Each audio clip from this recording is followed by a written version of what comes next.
Hello, Noble Bear fans, I and dropped y'all a welcome to pin sent to you, Midwest and City, bring you right to Oklahoma, us. the home of the Midwest City Check your. Bombers. I sent you a pin. Check your text messages. I sent you a pin. We are so glad that you have joined us here live with NobleBears.tv. My name is Matt Lorenz, and you have joined us live on NobleBears.tv, a beautiful Friday evening here in Midwest City, Oklahoma. I'm joined here by the one, the only, Coach Shane Fisher. Matt, great to be here again. Week 2, Midwest City Bombers preview for next season into the district. But it's always a good time coming north, playing a little bit bigger opponent, and just ready to get after it for these boys. It's going to be a great evening. Should be great. Yep, and we've got Scotty Harper down on the field right now.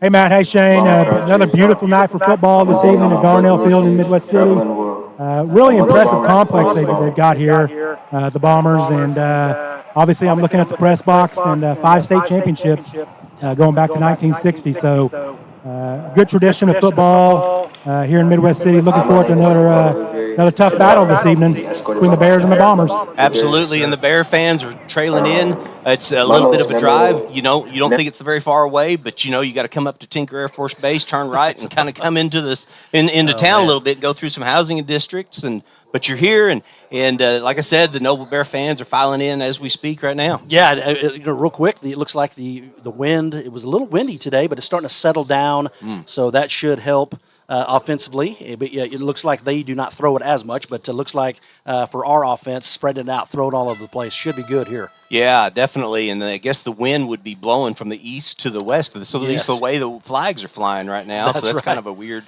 angle for the wind, but all the same, that's the way it's going. So hopefully we can air it out and get it downfield pretty good on them. So, well, I want to, there's a lot of football that's happening right now. We had a great night last night, started off in the pros and colleges tomorrow, Coach. That's right. Tom Brady ripped my heart out, man, last night, as he usually does to most fans. But, if you're anti-Tom Brady, yes. But no, you are correct. We got a big Oklahoma State, Tulsa. That's a big one. Iowa State and Iowa. Is that correct? It's a nice rivalry right there. In Iowa State, being in the Big 12 and stuff, they have such a hard time getting over the Iowa hump. Yeah, absolutely. That's always a good matchup, and I'm excited to watch that one for sure as well. Well, the biggest game of the week for me personally kicks off about noon, and it's going to be the Air Force against the Navy. Now, they're playing in Annapolis tomorrow, and it's the first time during 9/11, and I think we all can probably remember where we were at the place when we heard that those terrorists had ran into the buildings, and I think we all can remember exactly what we thought, what we said, and with the craziest thing, and I'm looking down on this field, and I see all these students. Not one of them were probably born at that time, Coach. Correct, and sometimes it's hard to even explain to them how that day was, how impactful it was to watch. Just like I told you earlier, I was glued to the TV for a month and a half. Yeah, I think as we all were, but in particular that day of 9/11 was just amazing. It's something I'll never, ever forget. Well, Coach, if we could watch a video, and then we'd love to hear about maybe your visit to New York City, and maybe there's some people that are, at home and that they've never been to the memorial there in New York City. But let's watch this video, and it has everything to do with football and the game coming up tomorrow night. Absolutely.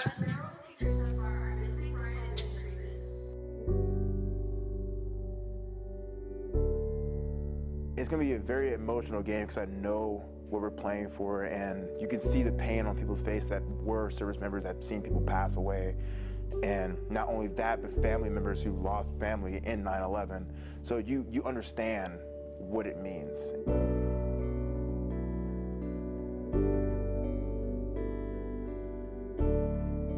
Professionalism, the skill, and the depth of courage of our first responders.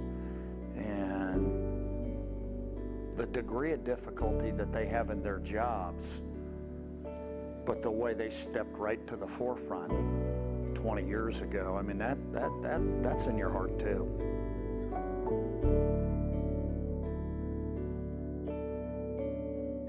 especially understanding how important it is for America, important it is for a lot of the service members, people who have served and are still serving today.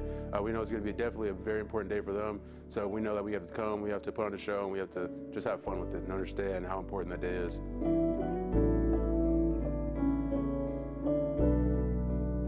Just anytime you play a game, a service academy game, is you have young men, young women at each one of the schools. They've made a commitment for our country, and the ideals of our country. All the good stuff that's the United States of America, that's what they've committed to.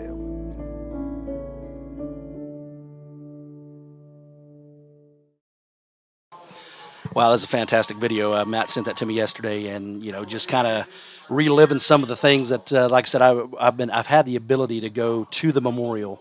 And if you ever get a chance to go to New York City, Frank, you've been there, New York City. I have so been you've there. seen the memorial. I have not. It was under construction the last time I was there, so I have not seen the finished product. Oh my gosh! It's just amazing. I can't even put into words how.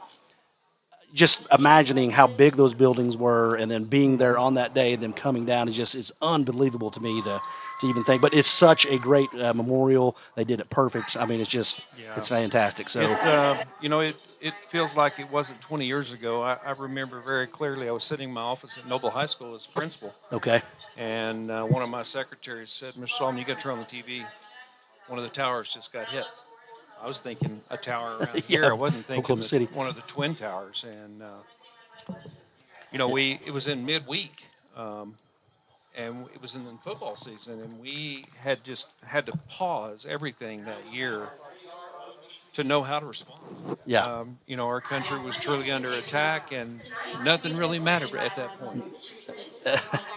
It really didn't. And then again, the airplanes being grounded. I mean, how eerie was that? I mean, just because you just walk outside, especially being a little bit south of Tinker, yes, and we have no airplanes flying around. It was crazy. So it's just an unbelievable day, unbelievable event. Thank you, Matt, for that video. It was awesome. Absolutely. And moving on. Now, that's a sad moment, but we'll move on. So I kind of want to get into this week with you a little bit about your coaching career and a little bit about John Myers. So I think maybe give a little bit of I think the people of Noble would love to hear kind of your coaching background. It's kind of unusual start. My junior year in high school, we were in the playoffs playing in a snowstorm in Bristow, and I was injured. I had back surgery several times that spring, and my football career ended. Okay, wow. And I was a despondent senior to be with nothing to do. And the offensive coordinator at the time was Tim Reynolds, and he said, "You're going to be my student assistant." The guy that was at Noble for a year. Yes. Absolutely. Really? Lawton No kidding. Eisenhower and OSU Sure. and Chickasha and everywhere else. Okay. And he took me under his wing as a senior in high school, and he really was what shaped me and drove me into the business. Okay. So I finished my high school career as a student assistant instead of a player. And obviously at that point I couldn't play college football either, so that was out. So I said, well, I'm going into coaching. And the next 2 years I came back as a GA for him when he became the head coach there at Pauls Valley. And then when I graduated from OU, he hired me back again. That's awesome. So I started out at Pauls Valley as a assistant football, assistant wrestling, and assistant baseball coach. Okay. And that's your hometown, correct? That's where I grew up. Okay. And after 1 year, I said, you know what, this is not a good idea. My little sister was in one of my history classes, and I said, you know what, I got to go. And so I left, and I love Pauls Valley. That wasn't it. I just Great town. needed my own start. Went in private business for a couple of years. I just couldn't get rid of the itch. Spent the next 12 years at Little Axe. Okay. Started out assistant football, then became head football, head wrestling, assistant baseball. Like I said, stayed there a dozen years, athletic director, assistant principal, did different things there. And then that was the end of my official coaching career. Once you move into administration, it's kind of hard to do too both. busy. But it was awesome. I had a great foundation back from when I was a 17-year-old kid in high school, and it just shaped what I wanted to do. And 35 years later, I'm still getting to watch high school football. You know what that is? I've known you a long time, and you never have mentioned Tim Reynolds. I mean, him being at Noble that 1 year, the great programs he had at Lawton Ike, and That's awesome. Yep. Well, that's Yeah. fantastic. We go way back. Go way back. That's good stuff. Well, thank you for So, that update. I know absolutely. people, like I said, just kind of a little bit something different there. And Yep. another important administrator we have in our town is Mr. John Myers. So can you Yes. please kind of Absolutely. give us a little spill on Mr. Myers, please? Yeah, Dr. Myers is he's my right hand. It doesn't matter what I need done. He's more than willing to do it. He was a Tecumseh boy. Okay. Went and got his degree at Central, and then he started his coaching and teaching career in a small town called Oilton, up north, close Wow. to Stillwater. Stayed there, he and his wife, for a couple years, and then they had to make the decision: we're either going to be little bitty school guys, or we're going to get out and about. They moved to Noble, and here, 27 years later, they're still at Noble, both of them. Yeah. Oh, yeah. John did softball. He coached my primary. wife, by the way. Yeah. Sorry to interrupt Yep, you. He coached yep. my wife. No. Yeah, Little shout out. He did softball. Yep. Taught at the old junior high, and then moved to the high school, and then he was my first hire when I came to Noble. He was a classroom teacher, and I was able. Both the assistants left that summer too, and I was able to hire two. And he was my first assistant principal that I hired, and he's just worked his way up through the system. And now he's assistant superintendent and does everything we need. Wow, that is awesome. He's a great guy and a great asset to our great town and asset. program. I've Yeah. like I said, known him for a long time as well. He's always just committed to the program, committed to the students, committed to our community, and it's Yes. just fantastic. So, Yes. well, that is outstanding. Thank you Yeah, so much for those. absolutely. You like I said, kind of switch it up a little bit here. Absolutely. It looks like we're getting ready to have the anthem. Okay. So we'll take a quick little breather here. That was Mr. Frank Solomon, superintendent of Noble High School, for Saul's Corner. Frank, thank you so much. Thank you. Go Bears. Go Bears. And we will be right back here on Noble Bears TV. Noble Bear fans of all ages, be sure and check out the website noblebearfootball.com. Go underneath the shop tab where you'll find clothing, hats, accessories, all kinds of Noble Bear swag, even those hard to find hoodies. Go shop noblebearfootball.com.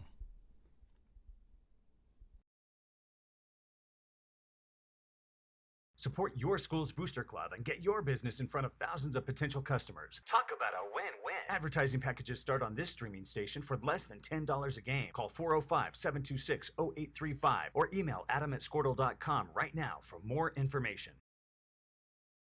It's no secret Pioneer Cellular cares about the students of our communities because we're in your communities with more retail locations than any other carrier in Western Oklahoma. It's no secret that we provide opportunities for students to learn remotely with distance learning plans and MiFi devices. We also help these schools live stream their games, so family members across the country don't miss the action. We sponsor schools and colleges because your children deserve the best. Pioneer Cellular. It's no secret.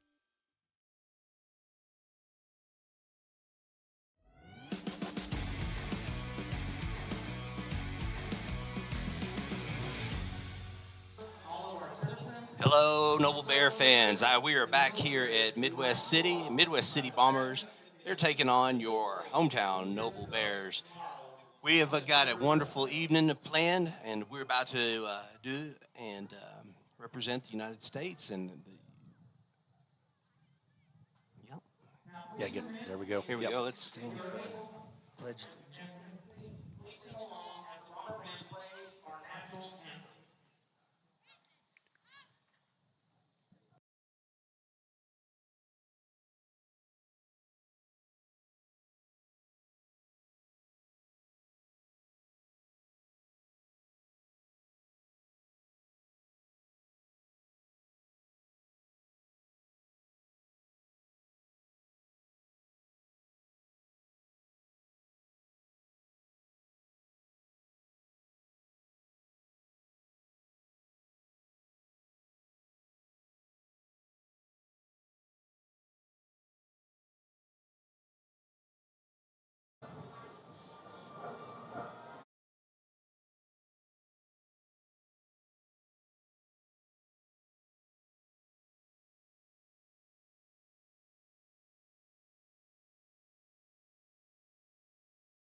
Very nicely played by It was. Great the job, band.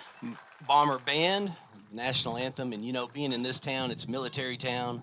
It's, means a little different here Yeah, than it does in a absolutely. lot of other places. So, well, listen, we've got the keys to the game today while we get things going. And let's hear from Coach Shane Fisher. Okay, thank you, Matt.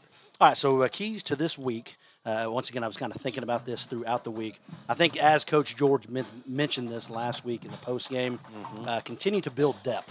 I think the first three games of the season that you're non-district, that doesn't really count. Just trying to figure out who you have, who you can plug where, who can go both ways, that sort of thing. So I think if we can continue to build that depth and kind of get some of this youth some more opportunity to get in there. I know Mason Crawford is out tonight, so Bronson Barnett is being thrown into the fire right now. Now, what grade did you say he was? Bronson Barnett, he's a sophomore, 6'2", 285, so he's going to get thrown right into the action right away against a tough opponent. So, but that's what I'm saying. So continue to build that depth, because as we saw last week with all of the cramping issues, we had kids in and out. So Yeah, I we think had that's to. huge to continue to build that depth.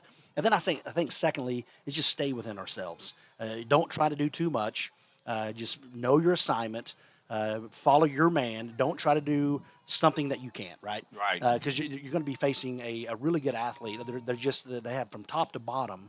They're just going to have a few more athletes than Blanchard did last week. And that's naturally for Midwest City. They always have great athletes here. So just stay within ourselves, stay healthy, and just keep the guy in front of you. Yeah, the staying healthy part and the cramping, it's just not near as hot as it was Yeah, last week, Coach. I mean, it feels doesn't so- feel the yeah. same, does it? Well, I think throughout the day as well, it Mhm. wasn't as hot. There you go. So they're a little more acclimated tonight. Well, the captains are entering the field tonight. Thank you very much for the Those- keys to the that- game. Yeah. For the Noble Bears, it's number 55, Austin Teener. Number 7, Caden Dominy. Number 18, Colin Fisher. And number 21, that is 21, Bryson Crawley. Bryson Crawley, Yes, sir. senior, Yep. 5'9", 180 pounds. And then on the other side of the coin here, we have captains for Midwest City Bombers, number 10, D'Angelo Irvin. Number 7, Jawan Dancy. Big number 19, Shamar Edwards. Watch out for that guy. I remember him from last year. He was tough to deal with. And Definitely. then finally, number 30, Kamarian Smiley. So they'll be your captains All for right. the Bombers. Well, down to Scotty, and we'll be sure and get them live and at the coin flip.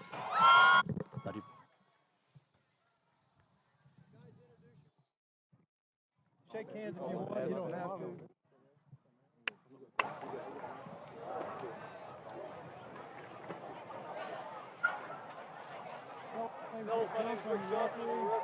Jacob, the umpire, and the defensive back.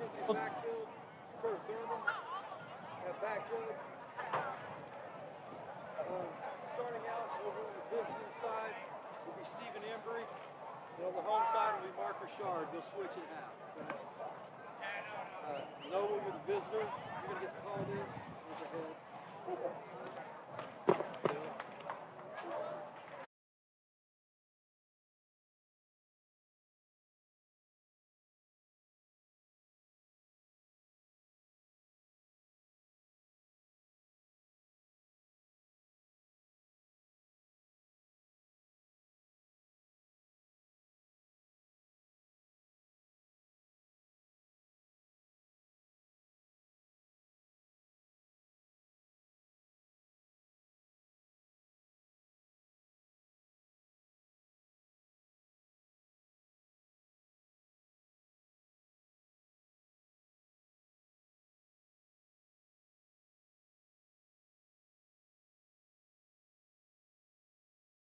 Yep. So once again, so it looks like defensively we'll be back on the field.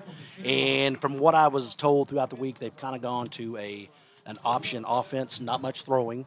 Okay. So our defensive ends and linebackers, they better be ready, because the number 10, the Irvin kid, is really athletic. He's quick, and he can cause some problems.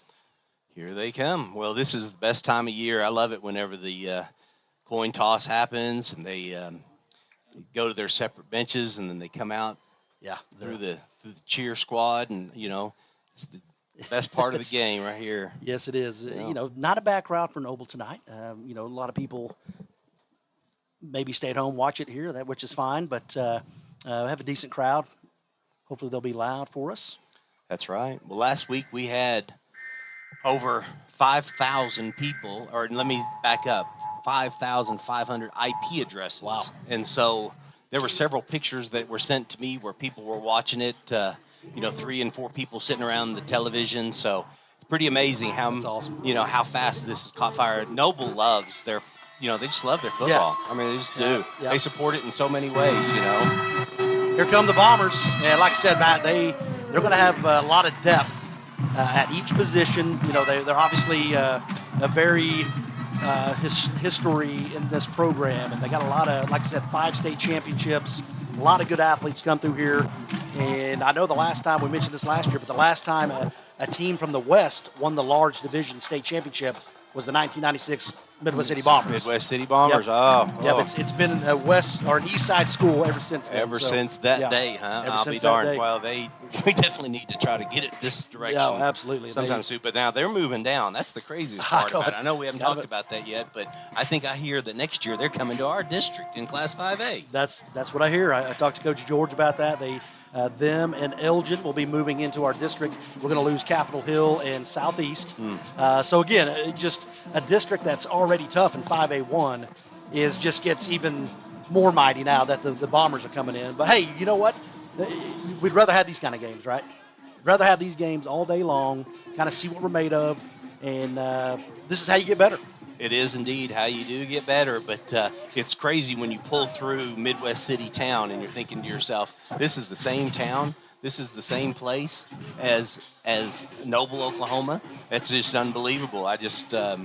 But we've got a lot of country, so we've got a lot of country out, and a lot of people that live out in the country. Absolutely.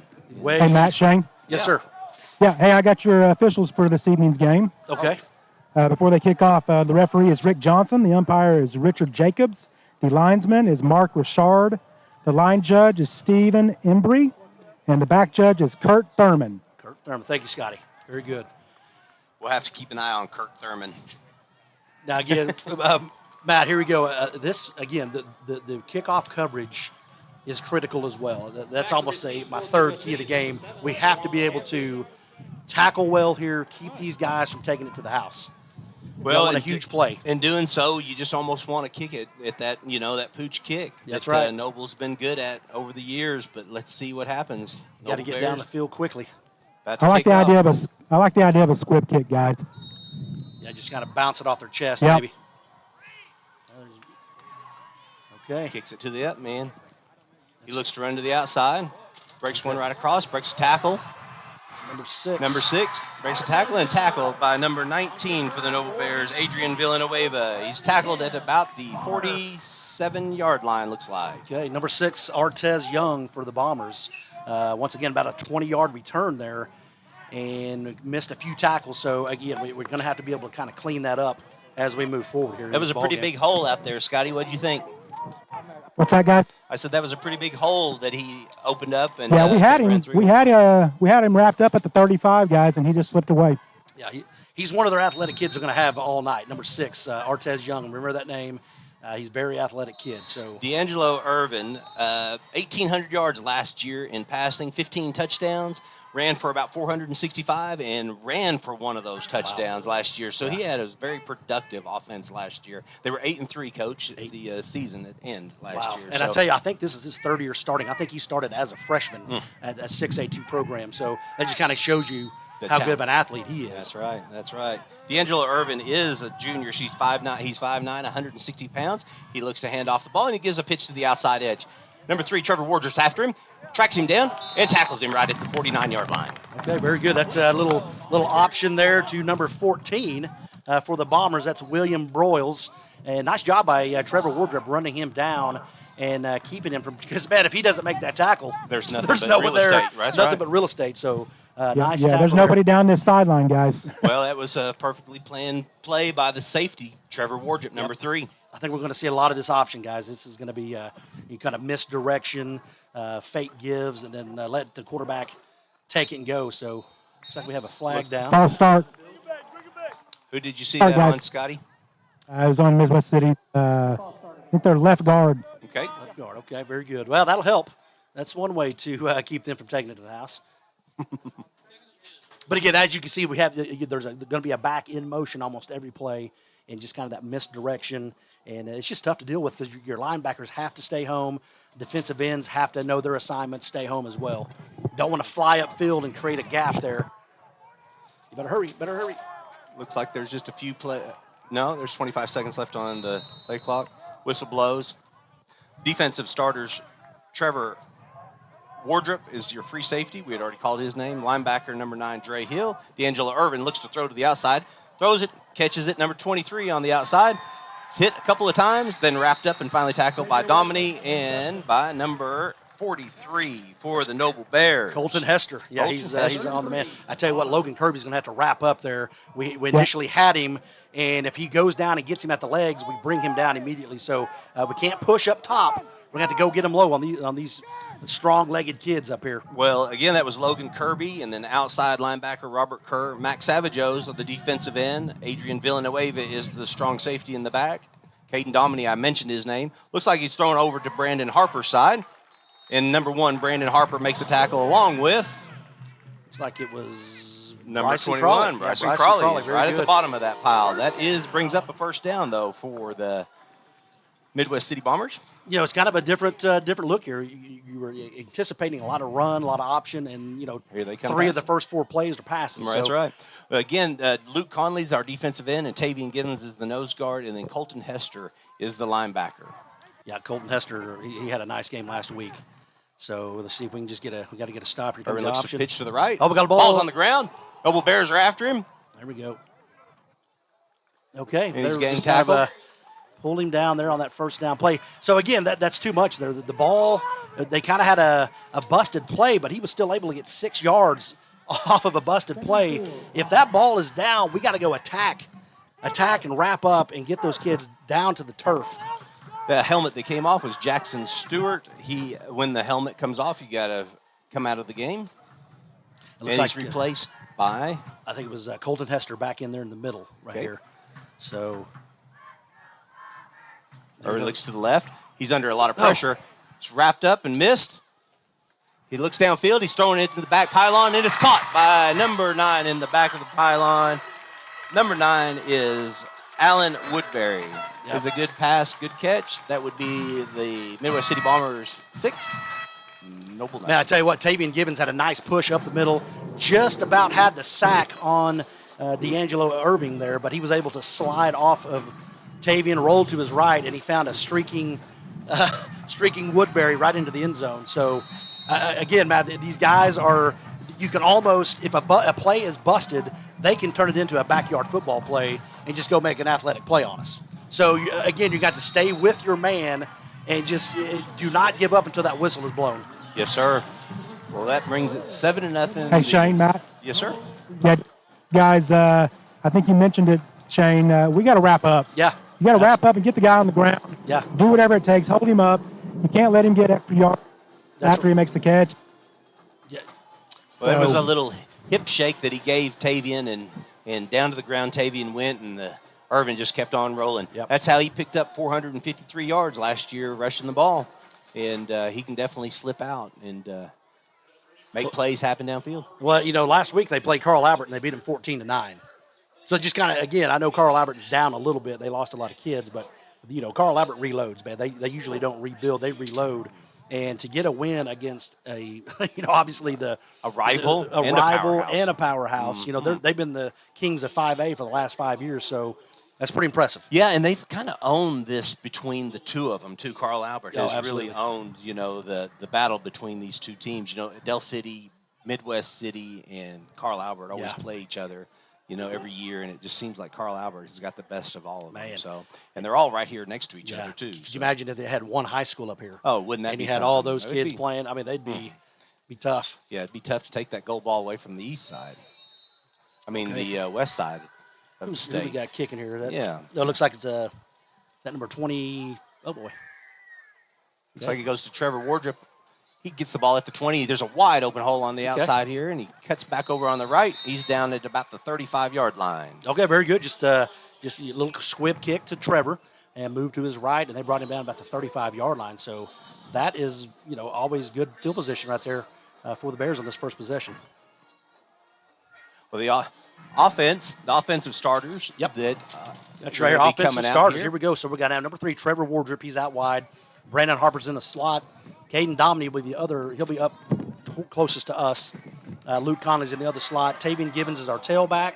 Colin Fisher is the quarterback. And then the big boys up front, Caden Reed, Braden McDonald, Bronson Barnett, Nick Lohman, and then Austin Teener.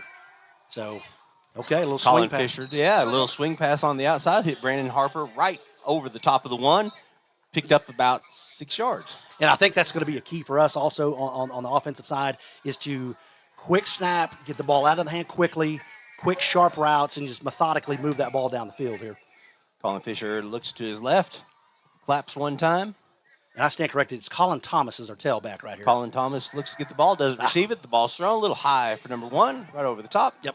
So we had a little slant pattern kind of thrown over his head just a little bit. Again, you don't want to be too quick. You have a little bit more time than he had there, but nice idea, good try there.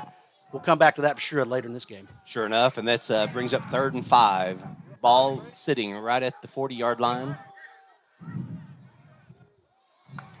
Okay. Oh, a little clap of the hand. Somebody move. They're going to be a There's false the yellow start, or flag. they're going to give us maybe jump? Did they pull us off sides, or is that going to be Again, false start? Rick Johnson is probably going to make that call. He is in the white hat tonight. I think they're, one of the other things that, very nice. They Coach, drew us that should- off, so very, very good. That So should bring up a first down, Coach. a different cadence. I think that's going to be another factor that Colin can mix in is just to go on 1 here, go on 2 there. Go ahead, Scotty. 3rd and Oh, it gave us a first down. It less looks than. like. Oh yeah, first. Very good. All right, first down it is then. Okay. That will work. Let's keep this rolling here. All right, Rick Johnson says start the clock. Let's get things going. Colin Fisher looks to the left, Almost jumped again right there. rolls to the right. Again, another pitch and catch. That was about a 6-yard gain right there. The way it looks from out here, they spotted it right at 5 yards, so it's a 5-yard out. They're giving him that space, Yeah, Coach. they are. They're stepping off about maybe 8 yards Yeah. off of Brandon. Now Brandon had a pretty good night against Midwest City last year. Yes, he did. He had that, unfortunately, that great play he had right before halftime was called back. That was just a tremendous catch and run. There we go. Little screen pass, right? Yeah. Oh, boy, Colin Thomas. Colin Thomas rolling downfield. Looks like he's right Nice at the call. 38-yard line. Okay, very good. Just a little screen play to Colin Thomas. Found a little opening, and he picked up about 15 there on that first down screen play. So well done. And again, you got to give our offensive line some credit here, man. They are, holding their men steady, not allowing any kind of rush. Now I know we're getting the ball out quick, but we got a kid down, maybe a cramp here. Yeah, already looks like cramping on the field. Well, we'll take a break right here at noblebears.tv.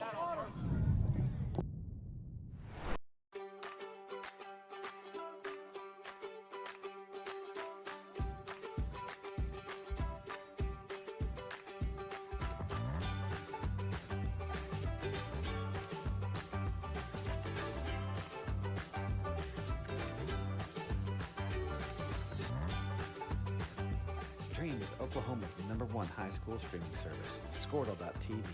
Find out more at squirtle.com/stream. At Maples Nixon Diesel Horse, we've helped a lot of people, and our goal was to treat each and every person like a friend. And as a friend, we've got your back always. We understand what you're going through.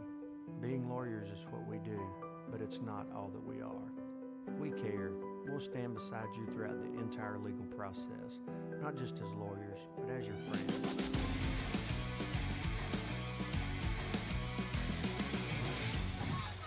We're back here at Bomber Stadium, Midwest City, Oklahoma. Just some cramps, by the way, for the kid, so he's fine. That's good. Yep. Yeah, he's a big boy, too, number 19, Shamar Edwards. That kid he's a beast. So here we go. We got trips to us, Matt, here, so let's see if we can keep this drive rolling here. Colin Fisher looks to the left, throws a little out pattern. Hits Luke Conley just below the waist, dives for it, and just misses Yep. it. Just, again, I think Colin, if he flips his hips a little bit more and kind of drives his shoulder towards the target, I think that may have been a little more on line. But once again, kind of what he was doing last week, kind of throwing off that back shoulder, or excuse me, that back foot. But Hey, Shane, just something to point out. We're going into the wind, and Absolutely. the wind's probably 15 to 18 miles per hour. So Yeah, it's blowing those big flags around. Colin Thomas up the middle. Looks like he got a good little push there. There's about 3 yards for Noble Bear. That'd be the 3rd down and about 7 to go. Okay. Little, just a quick give to Colin Thomas right up the middle.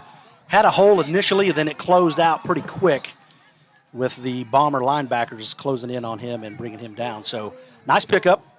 Luke Conley comes into the game, checks into the game. There's 8 minutes, 1 second left in the first quarter. Noble Bears are driving. They're at the 36-yard line. Call it the 36. Colin Fisher rolls to the left. He's looking back to the right. A little screen pass to Caden Dominy. Yep. Came out as a tight end. Ended up losing some yardage on that play, Coach. Yeah, I think, I don't know if we missed a block there on that cornerback, but that kid read that perfectly. The ball just kind of went over to Dominy, and the kid was right on top. But number 18 for the Bombers, he played a nice Stanley Gordon. Well done on him. So it looks like we are going to punt this away. More than like, I bet he steps back, don't you think? Well, it's just in that weird spot, but yeah, I agree. Just kind of, there you go, punt it away from him. Punt it down here to this left pylon here. keep it away To from the, the yeah, the west receiver. side here. Oh, boy. Okay, that'll work. Punts it right to the right. Good, Probably good, goes good. out of bounds right at the. Let's see if I can get an official to mark that. At the He's 12. walking it up. I'm thinking closer to the There we go. 15-yard line, guys. Okay, 15-yard line. All right, now, so here we go. Back to defense. We have to wrap up and bring these kids down to get a 3-and-out, get the ball back, and see what we can do right here, Let Matt. me get some shout-outs really quick. First, I want to give a shout-out to my one and only wife, Brandy Lorenz. She's in Las Vegas Oh, there- tonight, and I know she's watching. So. Man, world traveler for Brandy, man. Hawaii, Vegas, that a girl. Hey, Antoine Smith, it was his birthday last week. Happy so, birthday. They're this last week. Jessica Lance, and so they both had birthdays. Okay, very good. Bear Blitz fame. Yeah. Isaac Clemerson, he's on the team, number 63. It's his birthday this week, and today, as a matter of fact, and Dwayne Vincent. Oh, it's big his Dwayne. birthday. All right, happy Yeah. birthday, Dwayne. Hey, there's one birthday you can't forget. That's Kevin that works at the school. You Oh, always absolutely. see him at the den and stuff. It's his birthday tonight. Well, So- good deal. Okay, hey, he's a good man. I got to talk to him for a few minutes. Oh, boy. Looks Okay, like there there's we go. a jet sweep around the right side. Not bad. He's taken down by Caden Dominy, and down at the bottom of the pile is number 4, Luke Conley. Luke Conley. Okay, so Darian Dennis, just kind of a end around and a short gain. So well done there. We got to hit the carrier quickly, and we're able to gang tackle him and bring him down to the turf. So nice play on the defense. Hey, guys, it's worth mentioning we are getting really good penetration up the middle and on the tackles. Yep. They're just, I think their athleticism and their speed, they're just gone before we get there. Yeah, it's So- going to be tough. And I tell you, the center for Midwest City is Trevor Hand. He is a former Noble Bear. He's been up here the last 2 years, so maybe we can get something going right where he's at. Here comes Irvin the pass. looks back Stay at the home. pass. He gets touched right at the 10. Attaboy, And he good. just ran out of bounds. Tavian Gibbons, the nose guard, takes him out of bounds right at the 16-yard line. Maybe Good. let's call it the 17. Perfect. So great job on the secondary. Irvin drops back to look for the pass, but nothing was there, so he flushed him out to his right. And good pursuit by Tavian Gibbons. Who was the first one there? It looked like Max Savageau. Oh, that's right. Yeah, it looked like he may have got held on that shoulder pad, but Max did a great job of getting around that end, or excuse me, that tackle there, and getting some pressure on Irvin. Number 55, Austin Teener in the game. Hey, It's a big third down here. here. Yeah, big down here, Scotty. Yep. Turn it. Can't give anything to him. Yeah, don't give it to him. Wrap up. You got to think they're going to try a slant because they got a lot of, they got the 4 receivers lined up here. Irvin looks to the right, comes back to the left. Looks like it's a screen pass over down the right. Artez Bears Young. are there. If they can take him down at that spot, it'll Okay, be a very fourth good. down, 4th and They 1. got him, guys. They kind of swung He's it out. short. Yep, Artez Young, number 6 for the Bombers. Just a floated pass out to him, and great job, Brandon Harper, slowing him down and allowing the other Bears to come make that tackle with him. Well, that brings up 4th and a long one. You better call it 2. And we're Man. going to bring out the punting team. Yep, you got to stay home here, guys. I know they're deep in their territory, but they're athletic enough to get this 1.5 yards right here. Well, it looks like their And- punter lost yeah. his shoe, too. So, Artez Young is the punter here, number 6. all right, he's got his equipment on. So the white hat, Rick Johnson, go ahead, start the clock. Yeah, He's our still backers, lacing up his shoe. linebackers have to stay home right here.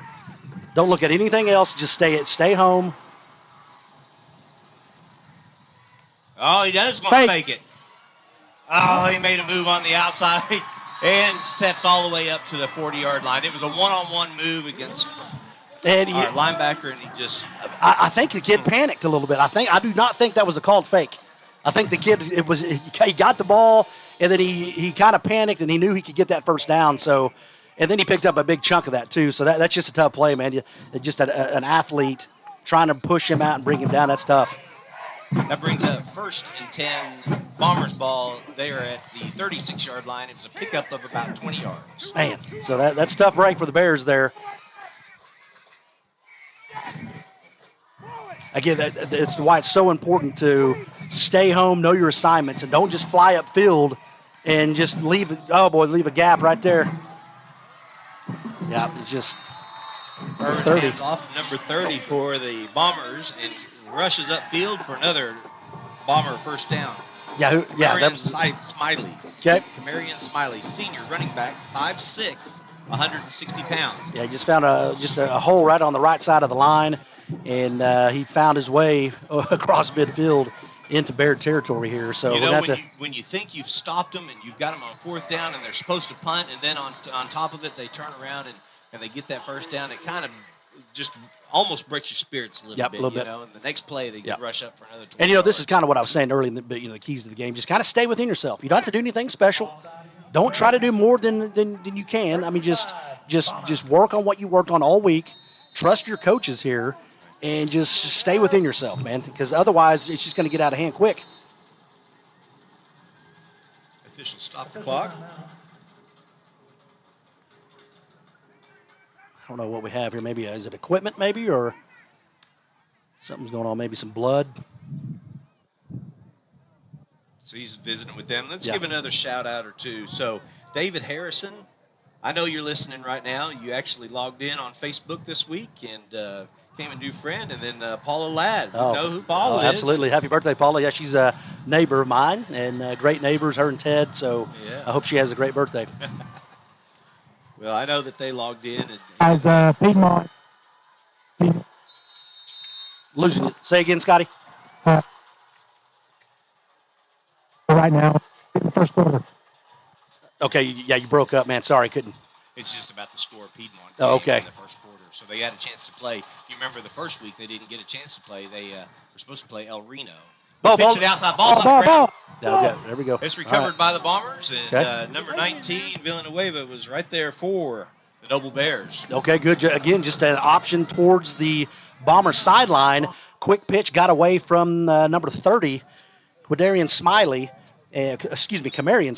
and fortunately for the Bombers, they were able to jump on that. But they did lose 5 yards there, so kind of a break for the Bears here. Right, that brings up 2nd and 10 with 4 minutes, 8 seconds left, still in the first quarter. Yep. So you got the trips up top here, Matt. Again, I think they're going to try to find something over the middle, kind of by Trevor Wardrop. The ball on the ground again. Here we go. Wrapped up, tackled by a host of Bears. That's the second fumble that they've had, and now they've lost another 5 yards. Boy, I tell you, number 51, Jackson Stewart, came flying in there, and he kind of cleaned it up. But give credit to Austin Tiener, Lucas Conley, and Bryson Crawley as well. Looks like there's a couple of replacements. Number 17's coming in the game. Robert Bear, and number 6 for the Bears, Devin Knight. Okay. Now, Devin's mom's from Midwest City, so I think there's a little bit of rivalry action going on here. I saw she posted something about some of her friends that are still up in this area. So, well, let's see if number 6 makes a play for the Noble Bears. Okay, Brandon. Watch Brandon up top, number 6 here, Matt and Scotty here. Artez Young. Left. They're rolling his way. And he comes back to the right. Irvin comes back to the right. They got Tavian Givens on the outside. He pushes him out of bounds. They push him out right at the 47-yard line. Great job there. Okay, once again, great job by the secondary. Artez Young went deep. Brandon stayed with him, flushed him out of the pocket, and Tavian Givens was able to push him out. So this should be a punt now. I don't see any fake here. They're going to try to pin us deep more than likely. But good job on the defense to not break there. Well, I'm definitely going to give Tavian Givens a lot of credit because he's coming from the nose guard position absolutely. And runs down the quarterback. So let's get real. Yeah, here. exactly. How many nose guards have you ever met that can run down the quarterback? Scary ones. Scary ones. Yeah. So, that was, there we go. It was a boom. Maybe that was just the mechanics of his. Trevor Wardrop. Okay, good. Yeah, receives it right at the 10-yard line. Looks like he stepped out of bounds, so Maybe. He All right. probably saved a few yards there. It looks like he's out at about the 8-yard line. Is that what you got, Scotty?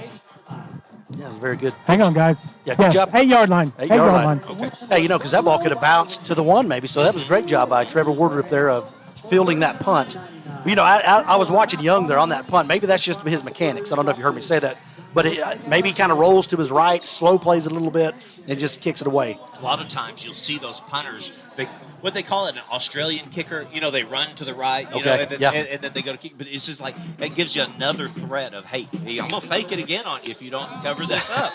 Especially those short punts, right? Like the 4th and 4, 4th and 2. I mean, that threat is always there. So let's see what we got. See if we can extend this drive, get the win to our backs in this second quarter and make it happen here. Well, we definitely have our goal line and our end zone and our backs right here. We are set up at about the 7 or 8 yard line. Colin Fisher looks to the right. He's looking deep downfield. He was attempting to throw to Trevor Wardrop and just a little bit outthrown. I'm not sure if he got held up by the defender. I don't know. Kind of looks like they kind of bumped him a little bit past that 5 yard range, but yes, they did, Shane. Okay, so it kind of impeded his I think they actually route. got their feet tangled. Okay, kind of there when the ball was starting to come down to the turf. I think their feet got caught up a little bit. So we tried taking a shot there, kind of get us out of that hole. Might loosen things up a little bit, Coach. Yeah. Man, I tell you what, so they have a pretty good rush on the outside. I think it leaves an opening right up the middle here. So Colin needs to not be afraid. Little swing pass to the outside. Colin Thomas looks like he picks up about 5 yards. Nice little swing pass to the outside, Coach. Good swing pass. So it looks like, good gain there. Looks like about 7. All right, now we've got to pick up. Third and 3. 3rd and 3. So, we're in good shape here Okay, to good. pick up this first down. Get a little blocking penetration. Yeah. Maybe Fisher on the keeper? Hey, it's there, man, because these kids are flying upfield, and it's leaving those holes there. Definitely pressing. There you go. Look at this. He backed him off. That's it. First down. He got stymied a little bit, but that's a first down. There you go. It goes all the way up to the 20. Hey, as we mentioned last week, 3.3 per play, right? That'll give us a first down every time. So good job of Colin getting the ball there. Nothing there on the route, so just tuck that baby and run it up the middle. Get that first down. So good job, Colin Fisher. Well, you got to look for the little wins in the game, man. And so having your back up against the wall there and then getting yourself out of there, that's a win. Yeah, get absolutely. A first down like that. Yeah, get it out and kind of get out of the hole a little bit here. We've had offsides, maybe free play. It sure looked like it, but he jumped. This one's wide open. Looks like Trevor Ward. Oh, we got it. Side. He catches the ball at 30, makes a move. Oh, and he steps out of bounds. Okay, very good.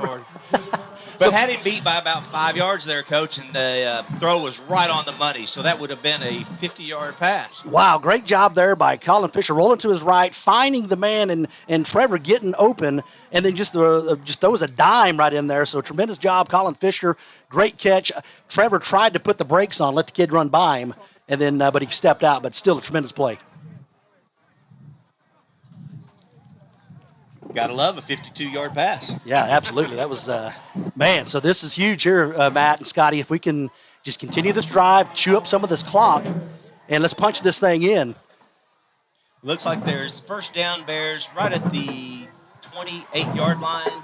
2 minutes and 30. 27, guys, 27-yard line. Okay, 27. 2 minutes and 38 seconds left in the first quarter. See if we can tie this up. Hey, I don't know what the delay is here. The head ref is writing something down on his card. Not sure what's going on, but it looks like he's getting ready to signal for the play to resume here. You know, kind of as you mentioned last week, the referees, it's also early for them as well. So they're always trying to figure things out and get it right. That's the most important thing. They take the best officials that Oklahoma has, and they're the ones that get to do the big-time playoff games. They're the ones that get to do the state final games as they get evaluated, Coach. Absolutely. They all get evaluated, but they're going to do it together as a team. So it's not just Mr. Johnson here in the back. And, he's the only one that's going to go to the state playoffs. It'll be all of them together as a team. Okay. So they work hard together as a team. I like the way that they've done that here in the state. Kind of an incentive, right, to get into the playoffs because that's big time there. No, like I said, the crew last week was outstanding. These guys seem to be doing really well also. I'll agree. Colin Fisher claps his hands. Looks like it's 2nd and 5. Colin Thomas got a big lane on the left-hand side. He's at about the 20. Takes on the defender and rolls all the way up, almost close to a first down. I think he got it. Looks like he got it. Had a baby. Move the chains. Go ahead, Scotty. Yeah. Hey, first down. First down right there. So good run right there. But Thomas is deep in the backfield with Colin Fisher. And just a direct snap, quick handoff to Thomas. And he just, great job of the left side of our line. Austin Teener and 64 Braden McDonald kind of sealing that edge there and allowing that gap to run there. So that was outstanding. Good call, Coach. That's excellent. Give them credit because, it was wide open on that left edge. Fakes the handoff. He looks to the left. He's got to scramble out of there. Yep. He ends up getting tackled and sacked at the 20-yard line. Yep. Loss of about 4 yards. Yep. So, again, the pressure there, he's going to have to get rid of that ball quick. You're not going to have too much time to hold it there. You got to like the courage he has to stay in the pocket to try to find that receiver. But with this kind of rush and these kind of athletes, you got to get that ball out quick. Looked like it was Caden Dominy. Yeah, I think so. He was trying to find in the end zone and just couldn't quite find him there. Yep. Now we got a one-on-one again down here with Dominy. So maybe to the pylon here would be good if he can break loose. Colin Fisher rolls to the right, throws the ball, dart right on the sideline, threw it right at the 10-yard line, just missed his receiver. Yep. That would have been Brandon Harper, number 1 on the outside. I think Brandon was right on the edge of the sideline there, and he couldn't really move. So he, as you saw, he tried to keep his toes in bounds, and the ball was just kind of outstretched just a little bit. Bronson Barnett just came off for the Okay. Bears. That brings in number 7. No, not 73. 51 looks like this came in. Jackson Stewart. Savageau in the game as well, guys. Back Savageau. Okay. They're just kind of rotating in and out right there. So got a big down here. Linebackers are coming. Pressure's all over. Colin. Face mask. Face mask. Oh, great job! Caden Dominy in the end zone. Bears score! Great job by Colin. So we got a face mask. This should stand right here. Yeah, it's going to stand, Shane. Okay, so great job by Colin to staying in there, rolling out of that, and he found Caden Dominy kind of in the flat on the 10, and we punch it in right there. Man, what a play by Colin. He had that guy draped all over his shoulder. He ended up pulling his face mask. Colin reaches up and grabs his face mask, pushes it up to his, so that he can see out of it, and then throws a dime right to number 7, Very Dominator. Good. I think, Matt, it was that defensive tackle just scraped Colin's face mask as he was going to make the tackle. The official was right there through the flag. So. Perfect. I tell you, great job by Caden Dominy by not running out of the play. You know what I'm saying? He just kind of sit down, don't panic. Just know that if Colin can break loose of that tackler, that he'll be wide open. So because the play kind of went to the right, and he was just able to coast into the end zone. So tremendous play there by Fisher. Fisher's holding the ball on this next play, and Mason McWilliams, sophomore, 6 foot, 150-pounder, is about to kick it right through the uprights. They're bringing the house right here, Matt. At all possible. It's up, and it is no good. Need those kind of plays, Coach. We'll be right back here at NobleBears.tv. We are Maples, Nix, and Diesel Horst, and we are here to help.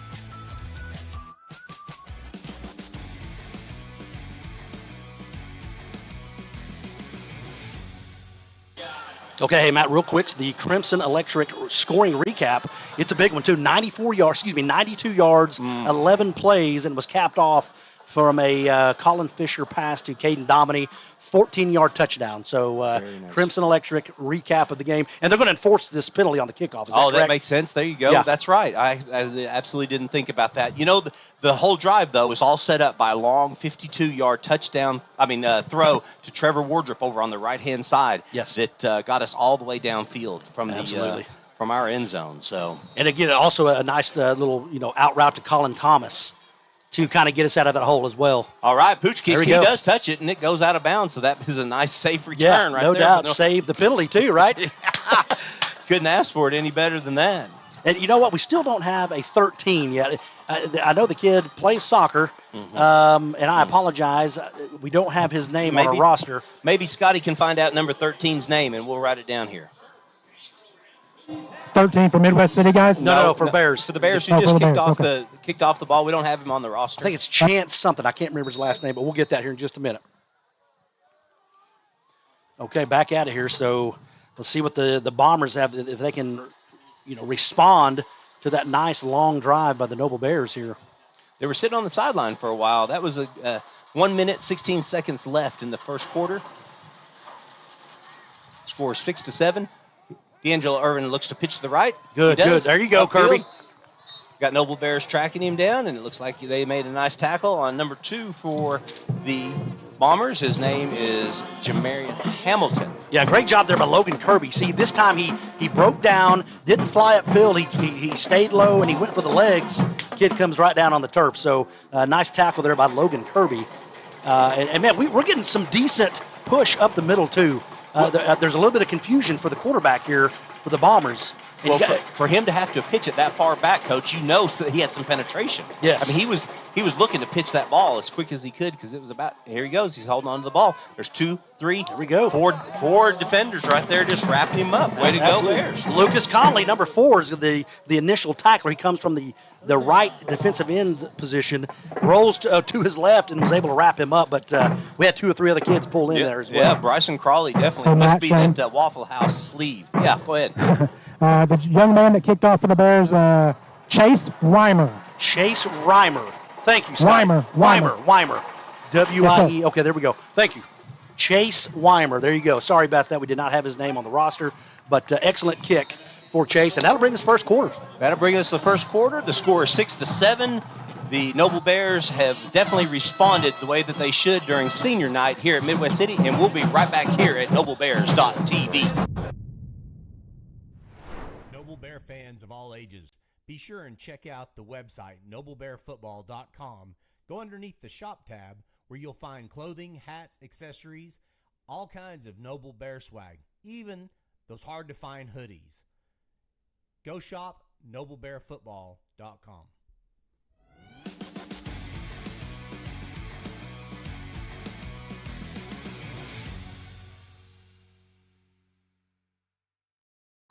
We are back here at Midwest City, and I know you guys just saw the commercial for the Noble Bear gear. You go to Noble Bear, not with an S, just Bear, football.com. Go to the shop tab and go get some gear. Next week, we actually play at home. You don't show up in red. Make sure and show up in blue. Yeah, absolutely. Hey, now we play a team named Piedmont. Yeah, Piedmont Wildcats coming in for our home opener. Now, they are playing Putnam City North tonight. Okay. Which, again, that's a 6A1 program, but they have a ton of kids. They're right on the verge of moving to that 6A2 class, so they're going to kind of reload as well. But the next Friday night in Noble Stadium is going to be fantastic. Well, and they're losing right now, 13-0 is what Scotty just reported to us. So they missed a game against El Reno, the first game of the season. Yeah, did you ever hear why? Was it COVID issues, or I never did hear? This day and age, I'm going to assume that's what it was, but Okay. I never did hear it. Oh, okay, so Scotty heard. Yeah, he said that's what it was. All right. Okay, here's a pass. Irvin looks to the left, wide open on the outside, number 9 for the Bombers. Sees it, Trevor Wardrop, and number 12, Logan Kirby with the tackle. There's enough, though, for a Bomber first down. Again, they just we're giving him about a 10-yard cushion there, and that we might have to kind of tighten that up just a little bit because we had no pressure on Irvin, and he just able to stand back there, make a quick, sharp throw right on the money out to his left. So good pass and catch there. Yep, and that is, again, Woodbury, the gentleman that Number scored 9. the touchdown there on the east side of the field in the first quarter. Now we're at the second quarter, guys. If you just joined us, there's 11:34 left. And again, the home team, Midwest City Bombers, are 7, Noble Bears 6. Yep, there's the little missed tackle there, but wrapped up and finally tackled. Long gain right up the middle. Yep. Got to make that happen a little bit faster. But number 51 for the Bears right there, Jackson Stewart with the tackle. Yep. So just an option, kind of a read play for Irvin. He's kind of reading that edge. And if the kid flies upfield, then he gives it to number 30, Camarion Smiley. And as you can see, got 8 yards on that. I think I keep on messing that up. That's Max Savageau. It's number 61. Yeah, Irvin looks to the left. He's got receiver wide open. Catches it right over his right shoulder. Makes a move. Steps out of bounds. Looks like it's out of bounds right at the 17-yard line. Yeah, great catch there. I mean, kind of one-handed that. Ball was kind of thrown behind him. He was able to bring that in. Number 23, fantastic catch there for Xavier Wilson, and they're just kind of moving it down the field at will right now. And we're going to switch out Max and Teener once again. But, again, they're good at putting on the brakes. Our kids are flying by them, and they can just turn it right, the jets back on and get upfield. So, nice play there. We can definitely see why he was able to muster up 1,800 yards last year, too. I mean, he's a very good quarterback. He puts it in the right places. I don't necessarily know. No, it's false start. They didn't call it. Number 2 was moving. I mean, he wasn't in motion either, so they kind of got away with one there, guys. Hey, Shane. Yes. Hey, help me understand something. How come our corners play so far off the line of scrimmage and don't check those wide receivers as they're coming off the line? Man, the only thing I can think of is just the speed. They probably just have a little more speed, and if we try to bump them, they'll just kind of go around us. But again, Matt and I just talked about that. We may have to kind of tighten that up a little bit because they're just running free on us. So my guess is just that they have a little more speed than we do. It seems like that's a good coaching decision. If you think they're going to blow right by you, you better loosen it up a little bit. But it's all that underneath stuff. It's all the underneath, the little swing passes, little out routes, just a little, little pitch on the outside left. The ball's on the ground. Noble Bears are all over this one. Got it, Caden Dominies. And here we go. So, again, Matt, so they had something going right there with the pass all the way down, and then they decided to go to this option where the option is the ball's been on the ground 3 times on the option, and Caden Dominique, Johnny on the spot right there, was able to pull that in, and we flip it over for the first turnover of the night. Beautiful defensive play. I know the defense loves to have those turnovers. Yeah, especially absolutely. if you're inside the red zone. Then it's really important to be there. Just real quick, while we have just a second in the action, can you explain that I website? want to say that website again where you can buy all the gear and make sure and show up in your Noble Blue next week. It's Noble Bear, BEAR, football.com. And then go over to the shop tab, and you can even check out. Now, I believe you'll have to pick it up while you're there at the Spirit store. Maybe I can get somebody to comment on that. But, yeah, there's a lot of people watching right now, and I'm sure they all want to know. Last week alone, Shane, we had over 5,000 IP addresses tune in to our station. That's outstanding. That's outstanding. Over 5,000 IP addresses. That means there could have been as much as 7,500 people watching because an IP address is, somebody's smart TV. How many people are sitting around that, So that could be a lot. Yeah. Noble loves their football. And our visitor stands we've got a lot of people over there right now, too, just like we did at Blanchard. That's a nice throw and catch. Trevor Wardrop on the outside. First down, guys. First down. Tremendous throw. I tell you what, if you get Colin rolling to his left, he's money on that accuracy throw there. So tremendous pass. Get us out of this little hole here. Nice throw by Colin. Great catch by Trevor. So again, the mystery person that was wanting to know that website, it was my mom. So Mom, hello Mom, I love you. It's Noble Bear TV. No, Noble Bear Football. NobleBearFootball.com. There you go. Bet, so good thing I have the people in the house that know what they're doing on the websites and things. That's Brent Conley that set all that up. So you got to give Brent a big shout out. Yeah, gosh, just not much there. Man. So they're loading up that box, guys, and Shamar Edwards and a few of those big boys up front. Just not much there for Thomas. Matter of fact, we lose a yard on that play. So, well, that's going to bring up second and maybe we better call it 12. So again, it's going to be probably a passing down if you guess. I would guess, yes. And, Scotty, what I've kind of noticed also, they are giving our kids a little bit of a cushion as well. Yes, they are. I figured they would kind of bump us a little bit as well. He's a good I'm looking at Trevor Wardrop right now, guys, and number 6 is a good 7 yards off. Yep. Colin Fisher looks to the left. He's going to Wardrop down the line. Down streaking downfield. Just a little out of range, but I tell you what, the only place, it's either he catches that ball or it goes out of bounds. So a good, even though it was not completed, it didn't hurt us there, so. Well, I like hearing the sound. You can literally hear Scotty right on the sideline with the microphone, and you can hear the coaches talking. Hopefully we'll avoid any type of so number 3, Wardrop down the field. Again, we try to bust one loose here. I figure we're going to roll to us here, Matt. Roll to the sideline, get him out of the pocket. Linebackers are coming. Oh, he hands it up for the middle, 23, Colin Thomas. Ooh. He rushes for about 10 yards. He's about a yard shy of the first down, it looks like, though, Coach. Yeah, nice little draw play to Colin Thomas. Looks like Colin was coming our way, and then just draw play to Thomas, and he found a nice 10-yard gain there. It was like a Statue of Liberty play. I thought he had the ball still in his hand, and he handed it back off to Colin and Thomas, and he. Yeah, that's it. Picking, guys. Yeah, just I think if we'd have got past the midfield, we may have. All right. Oh, good punt. Nice punt. Colin Fisher goes out of bounds. Looks like it's going to be right at the, let's see about what the this 20. mark.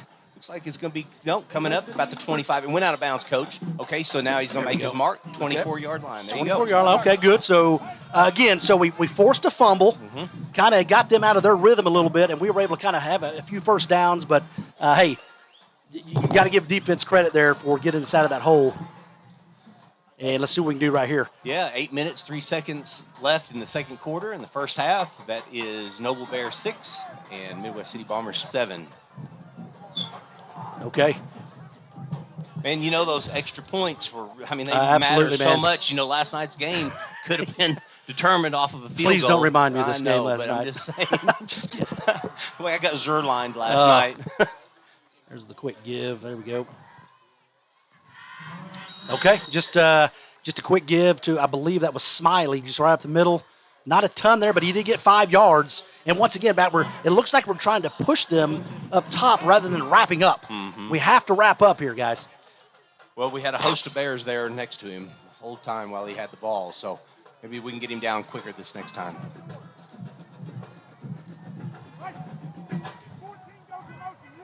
That's Coach Crawley you hear right there. Coach That's Crawley. The defensive coordinator for the Bears. That Tavian right on top of the ball. Be careful. Watch the snap here. Low snap. Looks like he's going to go ahead and pitch the ball over to the right. Irvin. Okay. It's kind of on a bad angle for me to see. We have a hold here. We got a flag out, Matt. Yep.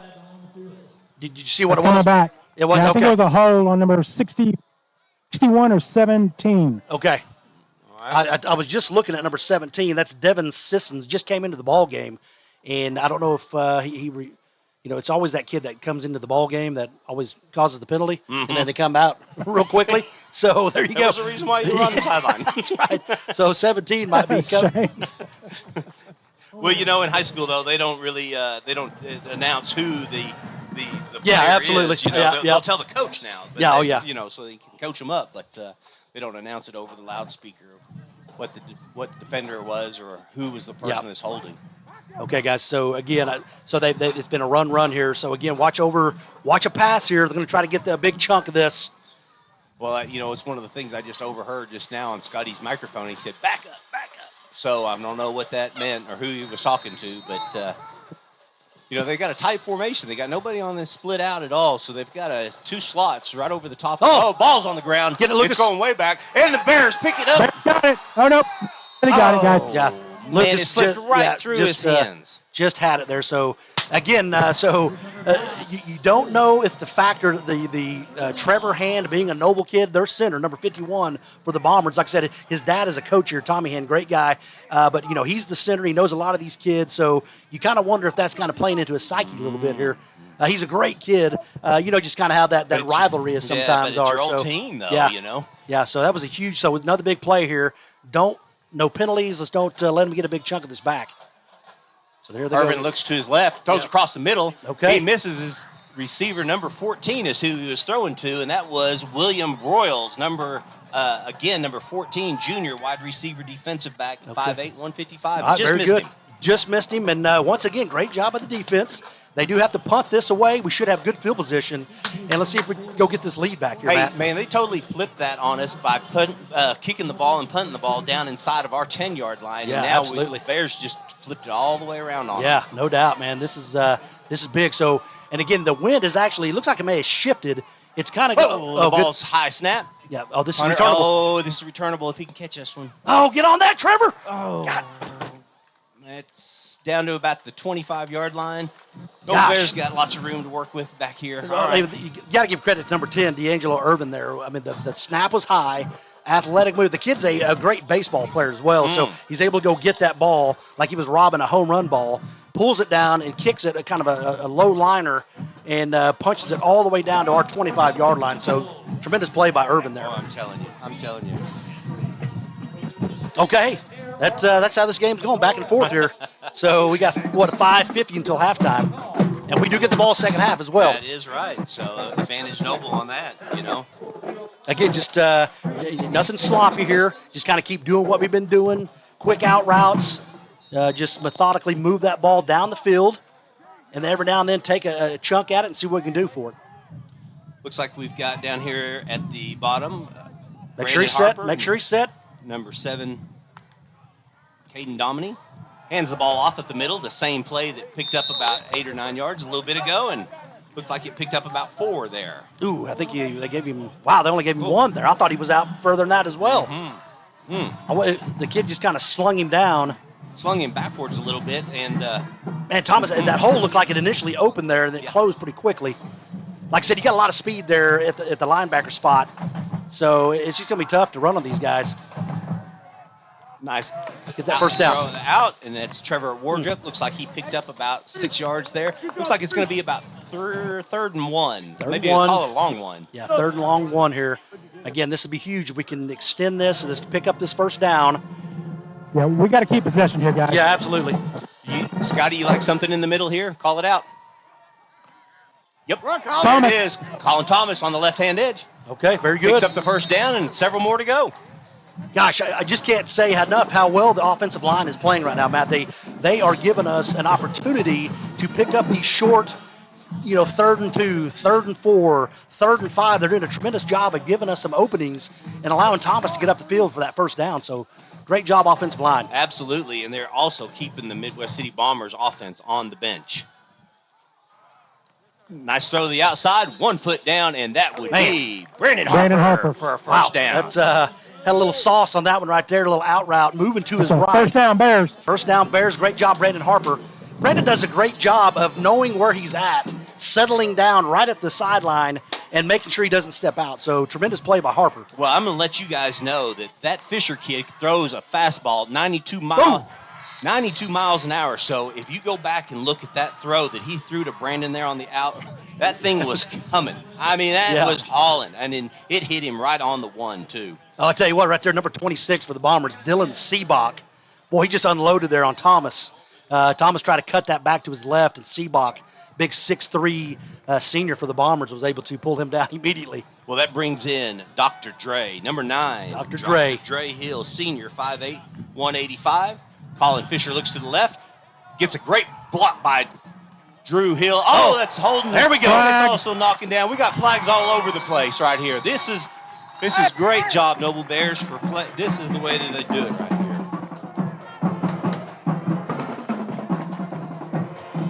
Let's check out these flags. It's going to be roughing the passer and defensive pass interference, guys. Yeah, Colin got up a little bit slow there. He's got a... Well, and Shane, Matt, Dre picked up the block. Yeah, he did. But I think he drove Dre back into Colin and got loose from him. Gotcha, okay. It was almost like a sandwich in between the two defenders there.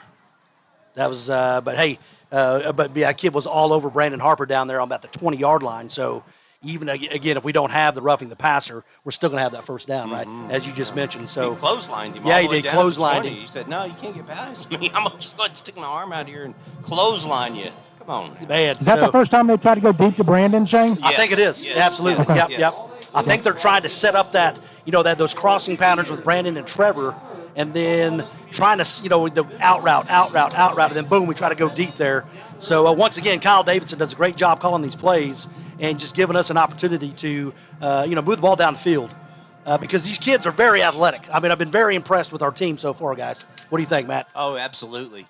They're definitely they're just going toe-to-toe with them, just toe-to-toe with these defenders. And the play calling, the way that it's been done, they don't know which way it's coming from. Whether it's going to be the short run up the middle or to the outside edge and seal it off, or if it's going to be a nice little just short pass just to the outside edge. And those are the things like those long balls right there. That's what opens up the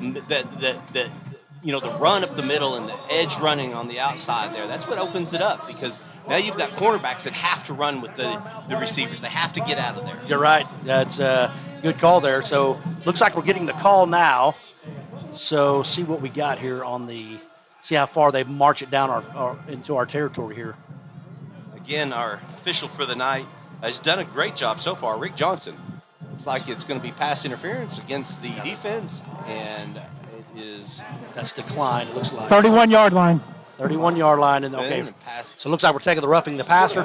Does that sound right? Yes, sir. Okay. Roughing the passer. Automatic first down. Okay, 31-yard line. Bring it all the way to the. Yep, you're right, 31. Okay, Dre Hill still back in the backfield here with Colin. So, man, last week he did he had that one drive where he just really carried those Blanchard Lions all on his back, and he picked up a few huge first downs for us. This really sealed it in the fourth quarter. Yeah, absolutely. That was tremendous. Looks like Colin Thomas got his helmet off over there on the sideline. Looks like he's doing okay, though, Scotty. Yeah, he looked good, guys. Little roll out to the left, threw it right to Brandon Oh, my gosh. Harper. Hit him right in the hands, not a soul around him, about 18 yards off away from him. He's still running right now. He catches that ball, Coach. Man, yeah, I think he got a little excited. That was just wide open in the flat, and kind of got away from him a little bit. But we'll come back to that one here in just a minute. Man, and I tell you, Colin got his bell rung, so I don't know if that had a little something to do with it. But yeah, he's got his helmet back on, guys. He's good. Well, I was talking about Colin Fisher got his bell rung on that roughing the passer. Okay. But no, good. That's good news for Colin Thomas for sure. Looks like Dre Hill over on the left-hand side. He's got the edge. If he can cut it upfield, runs right into a defender. Okay, so maybe picks up about 2 yards. Not bad. Just to give right here comes Thomas back in the game, but Dr. Dre to his left. And like I said, Midwest City did a nice job of flowing down the line of scrimmage and just closing that gap off very quickly, and just not much there. But good, tough 2 yards there for Dre. 3 minutes, 48 seconds left in the first half.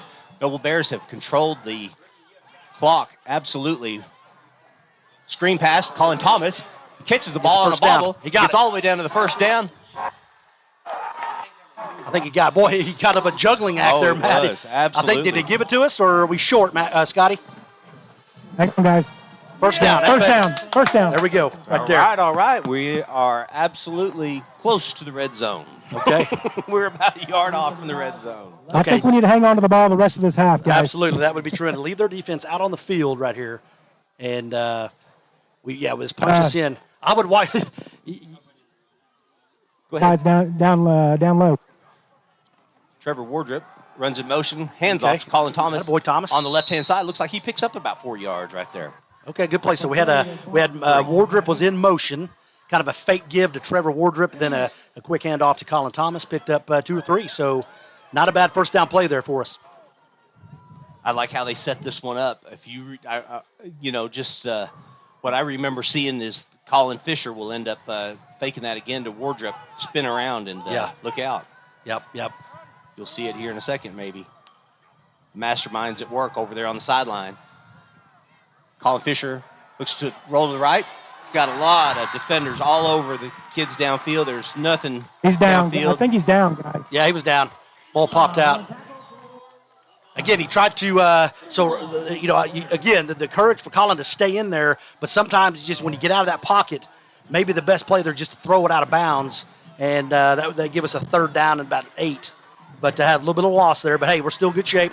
Probably going to be 2 downs here, don't you think, guys? Yeah, I think we're in 4-down territory. Sure. I mean, there's, a little bit out of our field goal range.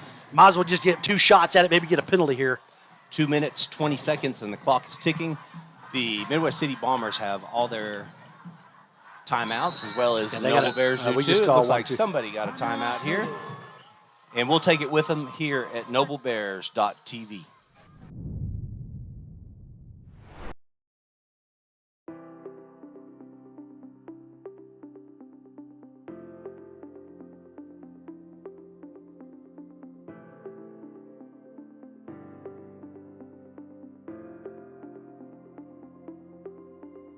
Is it time for your school or business to purchase a new phone system? Give the experts at Versatile Networks a call. In most cases, we can provide a phone system with brand new phones for less than your current monthly bill. Call us for a free quote today.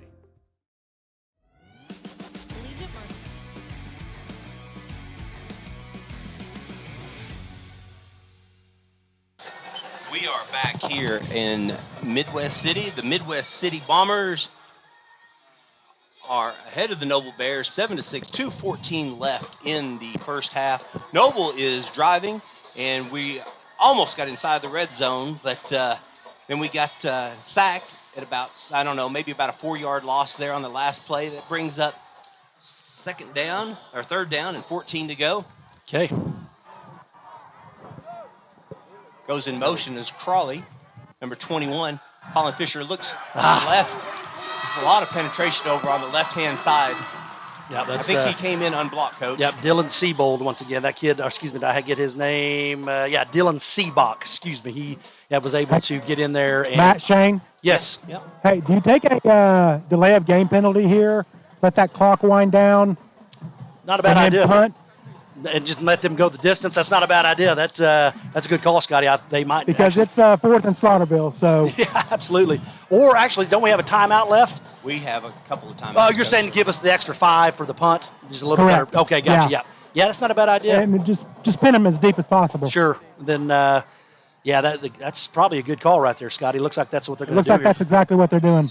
Oh, they called a timeout. Okay, got the timeout. Okay. So, yeah, just go ahead and punt this down. If you can pin them inside the 5, maybe they'll press or something, and we can maybe force another turnover here. What did you think about the announcement today by the Big 12, Coach?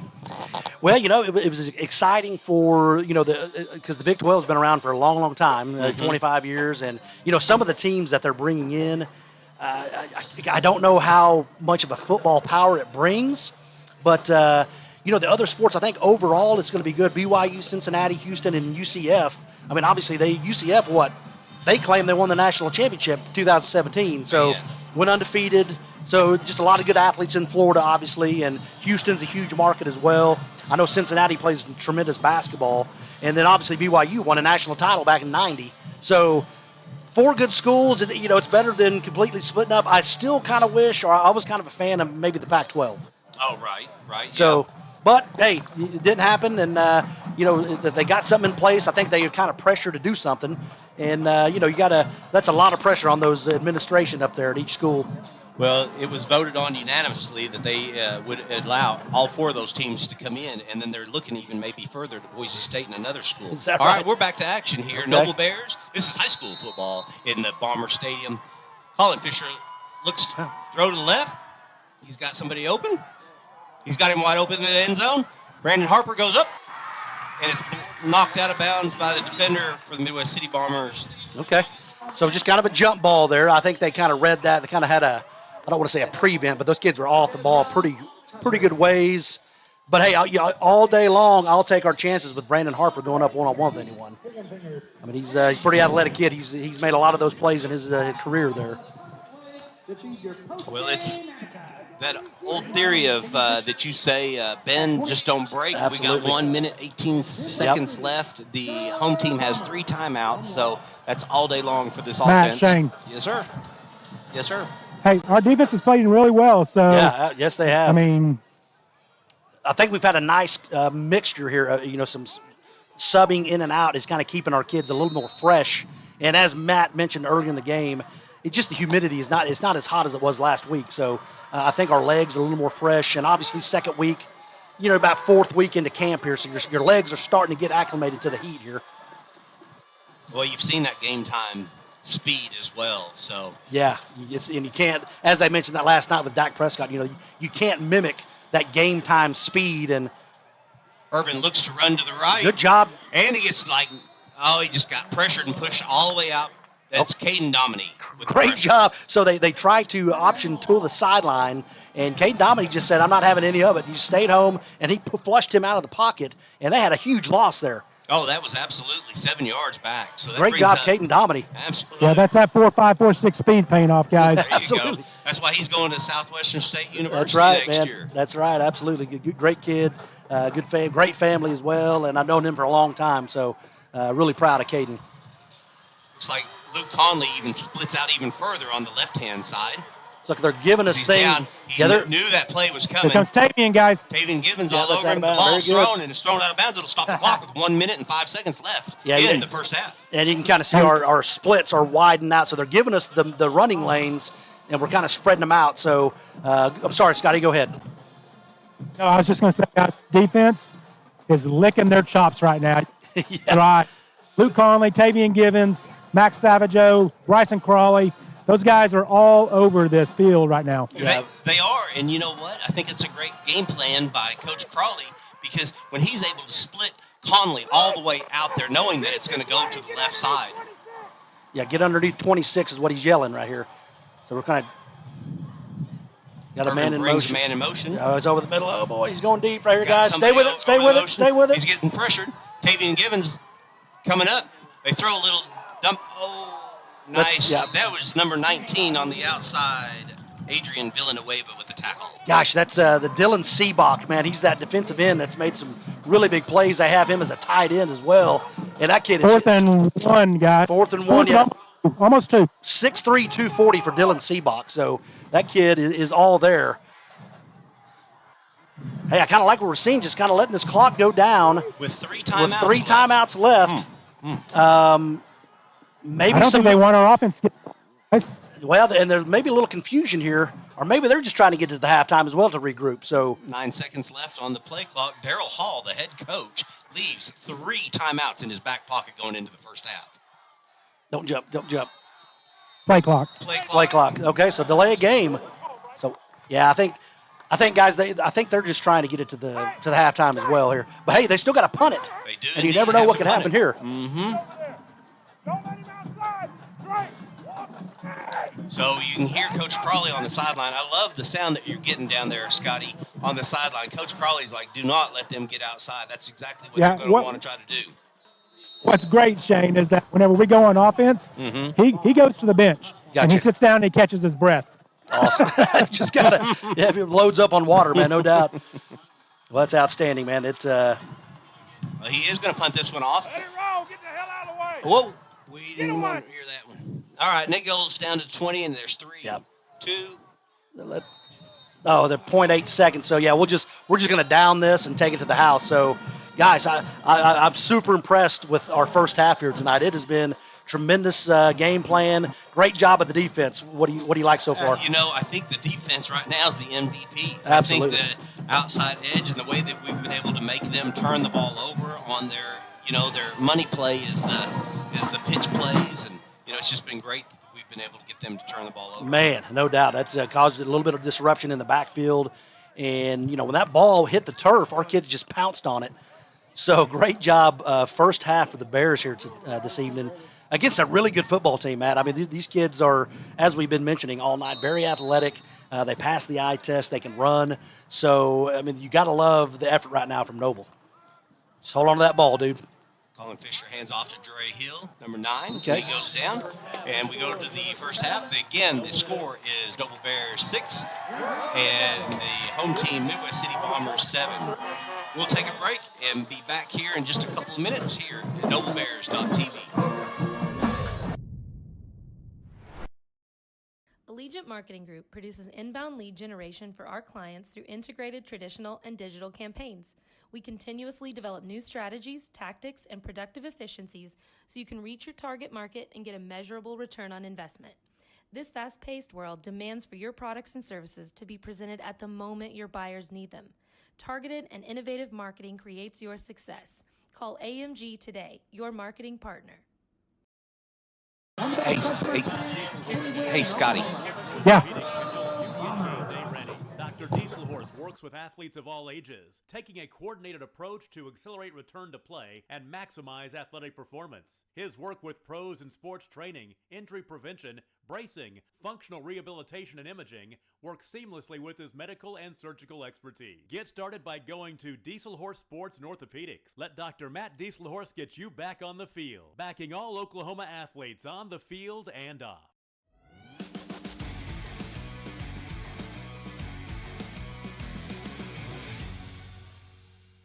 We are back here in Midwest City. The Midwest City Bombers taking on your Noble Bears. The score is 7-6. We're at halftime right now. The Noble defense has really stood up and taken on the test of the speed, the athleticism of the Midwest City Bombers, and just stymied them. we've got 2 turnovers. Isn't that Yeah, right, yeah, Coach? 2 turnovers, We've 2. actually had 2 turnovers, but they've fumbled the ball multiple times based off the pressure that we were putting on the quarterback, and the way they try that option is just not available for them on the outside edge like they probably thought it was going to be. Oh yeah, that going into this game, they as a coaching staff, you got to think the Bombers were sitting around the table telling themselves, okay, we have more speed than Noble does. Well, I tell you what, we've done a tremendous job of staying home, not allowing us to cave in, leaving those gaps on the left and the right side. And, give credit to Caden Dominic staying home, Lucas Conley keeping protection there. And then when the ball is on the ground, we've done a great job of scooping that up. So it has been a fantastic effort. We also got to throw out a shout out to Tavian Givens, man. Yeah, he was the one I was kind of holding on to say, hey, man, I remember him making a couple of different plays from the nose guard all the way to the outside edge, tackling the quarterback. Man, yeah, he's been had a great push up front as well. He's moving before the ball is snapped, perfect timing, and he's able to disrupt that backfield just enough to let our backers make plays. And it's just been a fantastic effort, great game plan. So just got to keep this rolling here. On Tavian, if you remember right, even on the play where they scored the touchdown, you remember he was already in the backfield, had the quarterback wrapped up. The quarterback gave him a hip shake and then threw the ball in the end zone, but he had him 10 yards in the backfield. That's right. And I think that first couple of drives there, that was one of the things that I don't know if the coaches have talked to him about it, but just kind of staying with your man, knowing your assignment, staying within your zone of the field, and don't let these kids just run by you. And after that touchdown play, man, we've really settled down and locked in here. Just been a fantastic effort.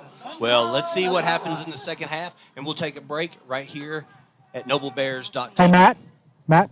Oh, look like we have someone down here to interview. Yeah, go ahead, Scotty. Okay, hey, I got Kim Adams with us this evening in Midwest City. Kim, talk a little bit about what Bear Down means to the Noble Bear football program. Well, Bear Down is the booster club for the football program, and we provide a lot of things like meals, equipment, senior rings, senior trip, a lot of different things. All of our fundraising goes to whatever coach needs in the team. Yeah, and so how long have you yourself been involved with Bear Down? Almost 17 years. Wow. Yeah. 17 years. Okay. Well, I've got a son that's that's 18, and I got one that's 16. So you've been there longer than one of my sons. So yeah, long time. Yeah, long time. Hey, Scotty, ahead, ask her everything that's for sale there in Bear at the Spirit Store. Yeah, tell us a little bit about what's for sale at the Spirit Store back in Noble at the stadium. Well, right now we just got a new shipment of Noble Bear hats in. We've got hoodies, T-shirts, beanies, things like that. That's got just from football, just to generic Bear stuff, so a wide variety. And last question, talk about your involvement with the Palm program. I am actually their sponsor, not their coach, but I just come and take care of them, do all their fundraising and stuff for them, and then help them with whatever they need other than the choreography. Gotcha. Hey, Kim, thank you so much for everything that you do for Noble football. Tell her we love her. Yeah, absolutely. And for the entire community of Noble, so it's greatly appreciated. It's my pleasure. And guys, I know Kim, myself, Sarah, Angie, all of Bear Down. Definitely looking forward to our first home game next Friday night against the Piedmont Wildcats. So make sure everybody comes out and supports the Bears next Friday night. Yep. And Matt and Shane say they love you. I love them too. All right, thanks so much, Kim. Thank you. Back to you, Matt and Shane. That was awesome, man. I tell you what, Kim Adams, man, heart and soul of Bear Down. I mean, she's been doing this. Doesn't even have a kid that plays. She just loves being here, being involved, and she works her tail off, man. So a lot of kudos to Kim Adams. Noble graduate. She's just been involved with the program. I know personally there's never been a day that I've ever gone to an event in Noble when some type of football game's going on and she's not there, got her hands in something, that's going on. I just appreciate her so much. And, yeah, absolutely. I know my wife and Kim have become really good friends, and they're always together doing the Bear Down stuff. So, my wife raves about Kim as well. And they, like I said, she's just such involved in everything involved with football, Palm. She's part of the chamber for the Noble. So she's just very involved and just loved in our community. Well, and I feel compelled to just say it's going to be a tough week for me next week. And the loss of her husband, Joe, was one of my best buddies in the whole wide world.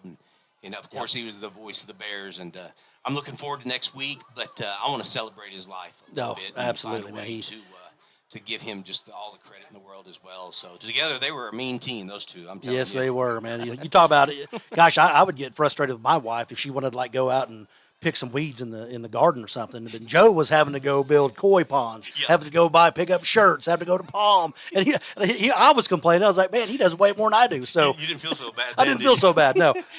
Gives poor Sarah a break. Yeah, exactly. I apologize. I was like, I'm sorry. You are correct. I don't do much. Yeah, I love it. All right. Well, we'll be right back here. NobleBears.tv. Your school's Booster Club and get your business in front of thousands of potential customers. Talk about a win-win. Advertising packages start on this streaming station for less than $10 a game. Call 405-726-0835 or email adam@squirtle.com right now for more information. It's no secret Pioneer Cellular cares about the students of our communities because we're in your communities with more retail locations than any other carrier in Western Oklahoma. It's no secret that we provide opportunities for students to learn remotely with distance learning plans and MiFi devices. We also help these schools live stream their games so family members across the country don't miss the action. We sponsor schools and colleges because your children deserve the best. Pioneer Cellular. It's no secret. Advertisers, businesses that support the Noble Bears. This is a great program for you to participate in. Watch how easy it is. Just type in NobleBears.tv. Right at the top, you just click right here on Advertise. Scroll down. Select one of the products you want, anything from a fly-in corner logo all the way up to live stream ad, all three combo. You click on it, you see what you get. You get the website, you get the logo in the right-hand side, and then you get a 30-second commercial. You find the school that you want to support, you just scroll down all the way to Noble, click on it, then you add it to the cart. Squirtle will contact you a few days after and put all the things together for you. It doesn't advertise just for the football program, it advertises all year long for your business. Get signed up, go Noble Bears.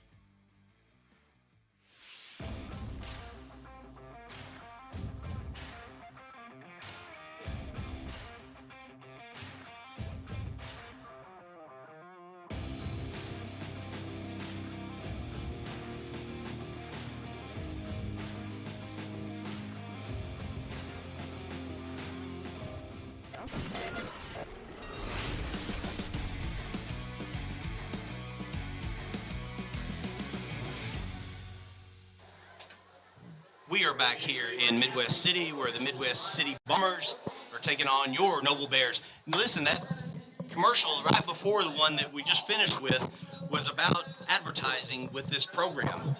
I just want to make sure and reemphasize that if you participate in it, and it's rather the logos that are going to be on the website or it's going to be a 30-second commercial that we'll play during the broadcast, that half of the proceeds will go back to the athletic program. So if the expenses are $500, $250 goes back to the Noble Bears program, which is pretty incredible. I actually didn't say that on the ad itself, so I wanted to be sure and let you guys know that. And you think to yourself, well, how many people are watching? I want you to know last week alone we had over 5,500 IP addresses.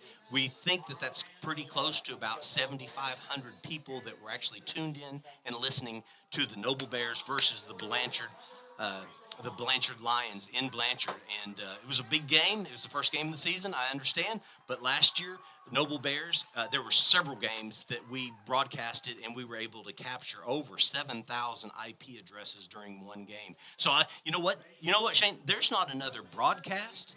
There's not another television station, radio station. There's probably not another church in all of Noble that has this big of an audience in a 3-hour time frame.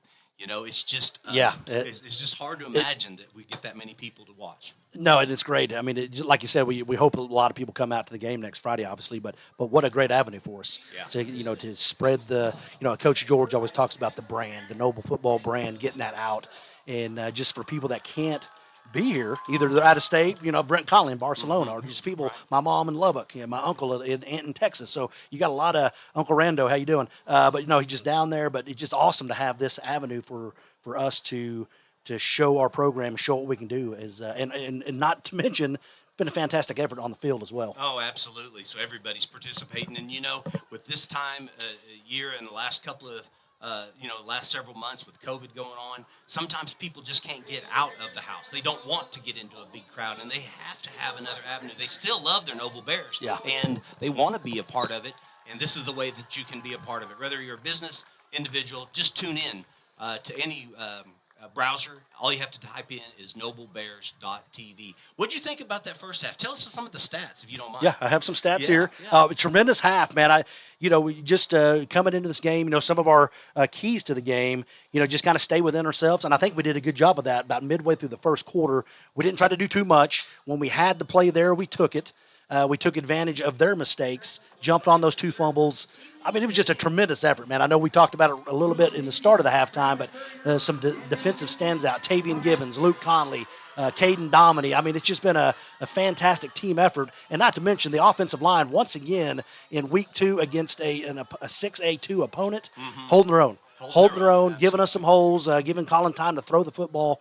And it's just been a great team effort. But so speaking of that, so I'll give us some real quick, just some numbers here for us. Total offense. Noble, we have 164 yards of total offense. Midwest City 171. So I mean, it's neck and neck right there. We ran 34 plays to their 27. We are 12 of 19 for 146 yards. Colin is in a touchdown, and let's see, they're 7 of 9 for 120 and a touchdown.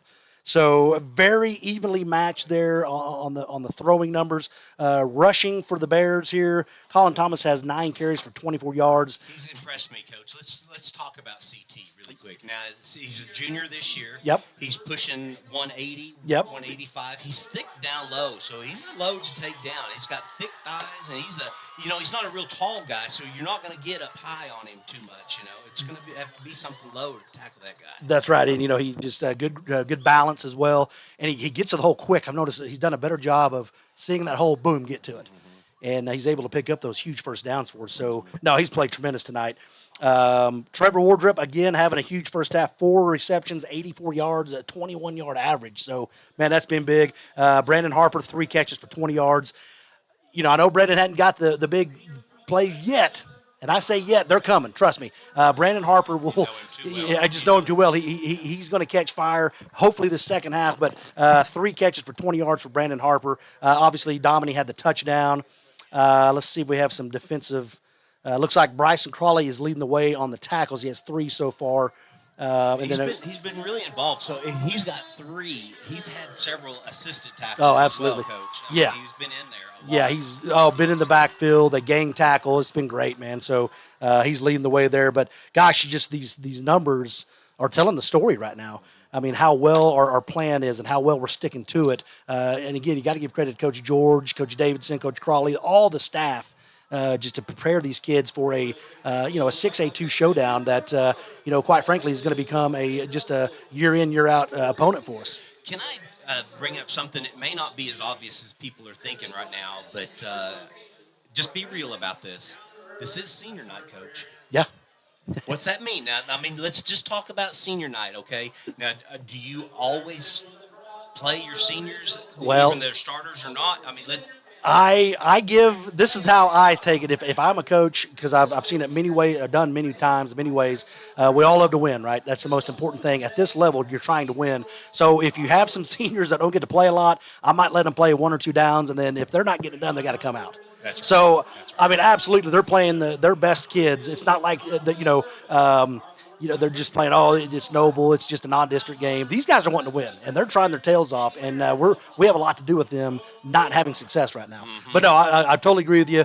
You play your best kids to win the ball game and move from there. Well, at the beginning of the game, they lined all their seniors up, and they put them in a pile. That looked like a whole entire team to me. I was like, oh, my gosh, there's at least 25 seniors that are on this team right now, but that's probably just like what you said they normally do. They just reload. Yeah, they reload. And, again, just they'll be moving down to 5A. But when they move to 5A next year, they're obviously going to be one of the biggest 5A schools in the state. Mm-hmm. So you're going to have probably 500 more kids you can choose from that play football. You know what I'm saying? I mean, there's just a ton of kids. I mean, all it takes is maybe 10 of those 500 that are 6'3", 240, like the Dylan Seabach, super athletic. So you just have a big number to choose from. So it's just natural that you're going to have better athletes. I'm not saying anything. We have great athletes, but they just have more of a number to choose from. Does that make sense? Right? Oh, no, it totally does. So, you know, that's what we battle with Piedmont and Carl Albert. It's the same deal. But the problem is, it's not going anywhere. We're not going to 4A. We're not going to go to 6A. We're about middle of the 5A. So we just got to live with it, right? Well, yeah, and you think about all those homes that are being built in Noble right now, and you think, well, we're probably closer to 6A than we are 4A. Yeah, absolutely, man. And you know, what's always cool to me is like when we get some new coaches in, I just love the way they talk about, you know, how much they love being here and how they love the coaching staff, how they love the administration, how the you know, the support from the town. It's just it's a cool atmosphere, and it's actually, I'm kind of surprised more athletic kids from like Norman North or Norman High. You know, we got like Dre Hill, which is awesome, but you would figure we would have a little more of that. Yeah. But, you know, for whatever reason, we don't. I don't know if it's because we're so close to Norman.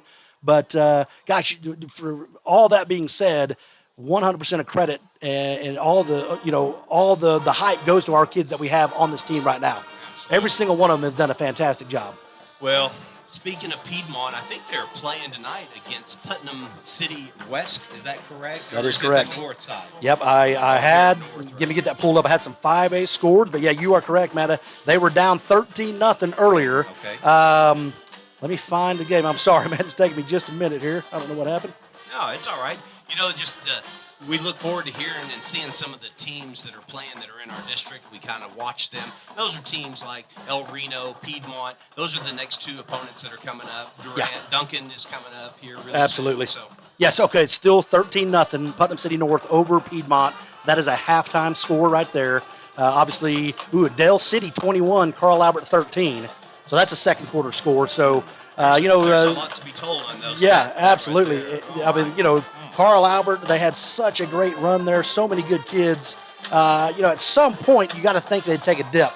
And looks like they may have, but don't never count Carl Albert Titans out of anything because they're always going to be there. Okay, back into 5A, some games of interest.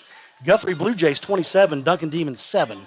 So that's a halftime score. I heard that Guthrie team's got a lot of talent on their team. That they have a lot of senior leadership, and I'm not sure. Duncan seemed like they graduated a ton of seniors last year in all their sports. I remember their basketball team had 12 seniors on the team. It seemed like so.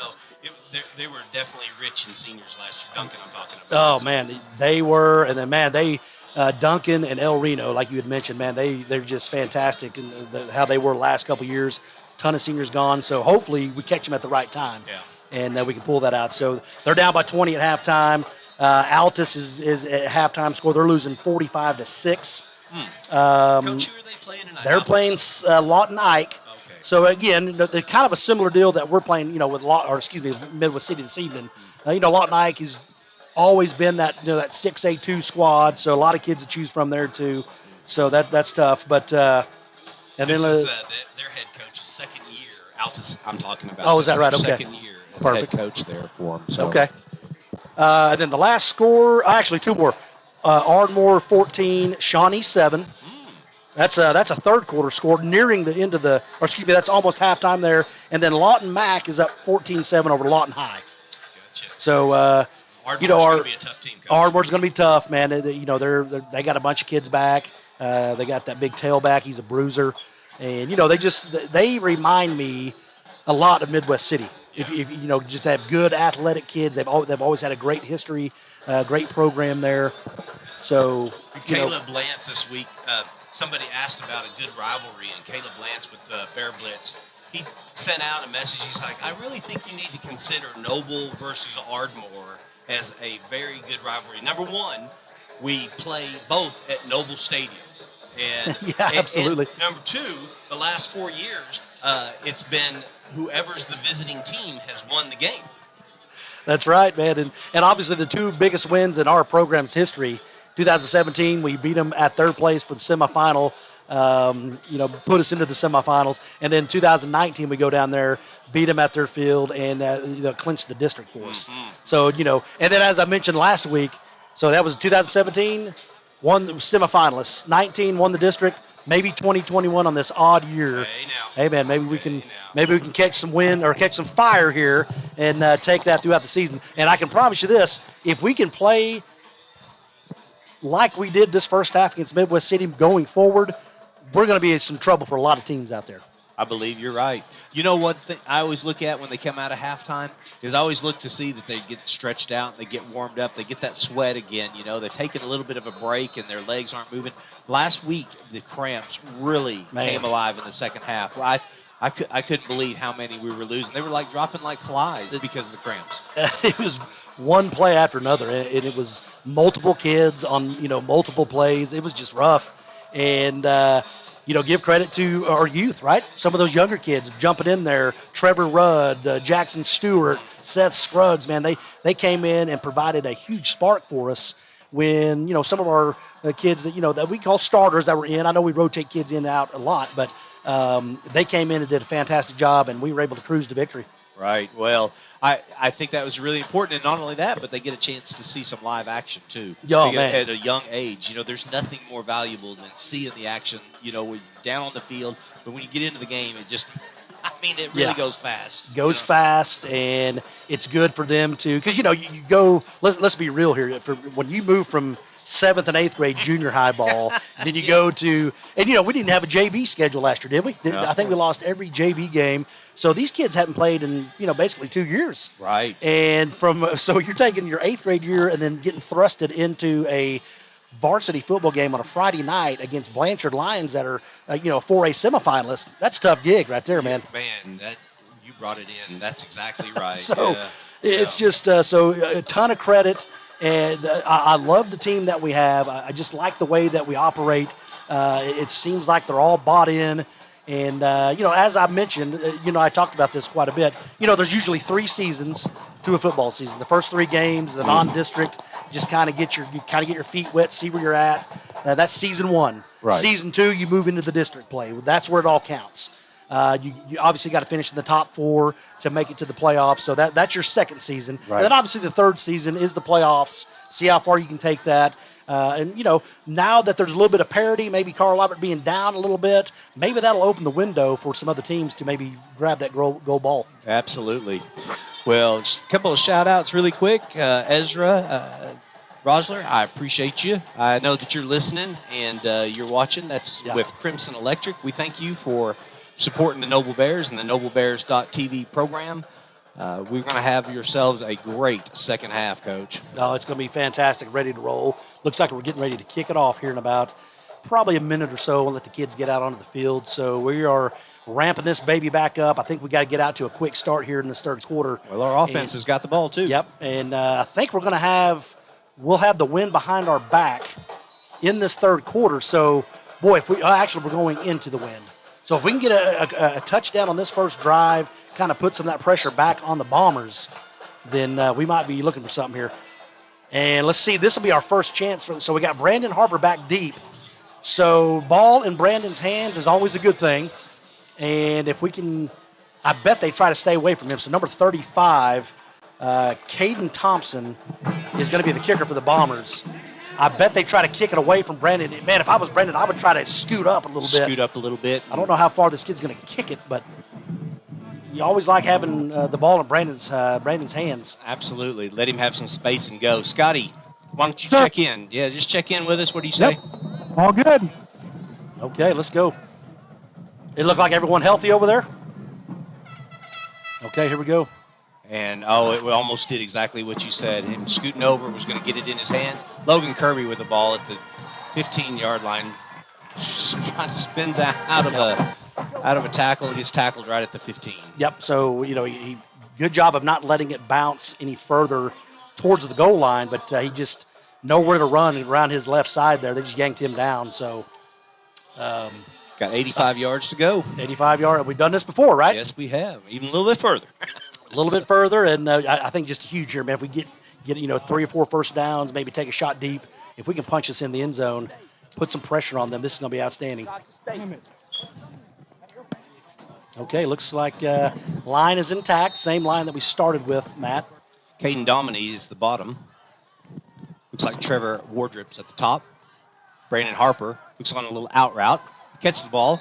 Picks up about 7 or 8 yards. Looks like it's going to be 2nd and 1 to go. There we go. As I mentioned, you're not going to be able to keep Brandon down for long. That's just the facts of the game. He's just too athletic, too good of a football player to keep him down. So I bet Coach Davidson is going to try to get him the ball quite a bit this second half. Well, they put him on the opposite side of the field now. So he's right next to Caden Dominy down here on the bottom. Got a huge cushion, too, right there. Hands off. Colin Thomas up the middle. Picks up about 7 yards. That'll be a Noble Bear first down. There we go. First down of the second half. And just a quick give to Colin Thomas. That is an outstanding run right there. Nice carry. That was a big hole, Scotty. Yep, good hole, guys. The offensive line, the left guard really opened it up right there. McDonald. Oh. Colin Fisher rolls to the left, throws, hits the receiver right in the hands, and he's not able to corral it in. I think it was, is that Luke? Looks like, was that Luke or is that Trevor? Who was that? Oh, I think it's Trevor Wardrop. Okay. Trevor Wardrop. Got his number was kind of curled up. It looked like a 4, but I believe that was number 3. I think you're right. Okay. Hey, and Shane, I talked to the athletic trainer, Rebecca Bates, and she confirmed everybody's healthy coming out of the second half. No cramping or nothing like Great that. news there, man. Great news there. Colin Thomas over on the right. Looks like he scampers and picks up about 2 yards. Got to bring up 3rd down. Yep, just a give to Thomas. Move to his right. Not a whole lot there. Picked up 2 yards. But again, the defensive line for the Bombers, just a little bit too much of a push there. And we're able to corral him pretty quickly. Bryson Crawley, number 21, goes out of the game. Brings in Luke Conley, number 4. Now you got maybe look up here up top here, close to our sideline with Trevor. We might have something up top. He looks to the right. Pressure. Little screen pass to the outside. The ball is not caught. Fell to the ground. Number 23 just missed it. Yeah, I think he tried a little swing pass to Thomas. I think he saw them footsteps coming at him, and that ball just kind of fell to the turf. So the drive stalled there, so we had to punt this away and put it back into the hands of our defense here. Yeah, that brings up 4th and about 7. There's 10 minutes, 26 seconds left in the 3rd quarter. You gotta catch the ball first and then get upfield. That kid was barreling down on him too, Scotty. Hey, and just real quick, Shane, I heard you mention right before half about the wind changing speeds, and you're exactly right. There at the beginning of the game, it was out of the north, and now it's blowing across. So I don't really think either way going towards either end zone is going to give you an advantage right now. Gotcha. Kind of blowing towards our sideline, right? Yes, sir. Okay. That Oklahoma wind, Yeah. I mean, it plays a factor in golf, and it definitely plays a factor in football, too. Yeah, as you mentioned last week, Shank City for me, man, off the tee box. That's what this wind will do. Even on a football, it'll create that dunk in the sea. Up in the air. He's blaming the wind, folks. Okay. Hey, man, I got to have something, right? Equipment. It's bad equipment. Yeah. It's not me. It's not that I don't have the ability to do it. I always used to play golf with this doctor in Norman, and he'd show up with new equipment all the time. And finally one day I said, you know what? You just got to realize what. At one point, it just can't be the equipment. He didn't get it at first. He was like, hey. Oh, yeah. It's nice to have that equipment, but you got to know how to use it, right? Yeah, right. All right. Irvin looks to hand off. He pitches it to the left. Running back runs over. He's down at about the 40-yard line, and that's number 14 for the Midwest City Bombers, William Broyles. He must have came out of the wide receiver slot. Yes, I believe so. He kind of moved because the he's tailback. a wide receiver, yeah. So he comes from the slot, and he comes all the way around. That was a nice play by Irving right there. He kind of held that ball into Smiley's pocket there, pulled it out, then boom, was able to toss that to his left. So good option play there for the Bombers. And so they have normally liked the wide side of the field. On this side, you've got Max Savageau, and you got Brandon Harper, number 1, right behind him. Yeah.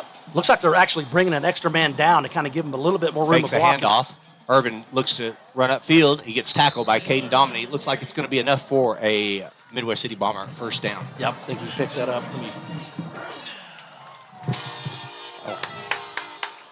Yeah, it's a beautiful evening. Yeah, We started off hot, in, but you've opened up that window, and it definitely feels good in here now.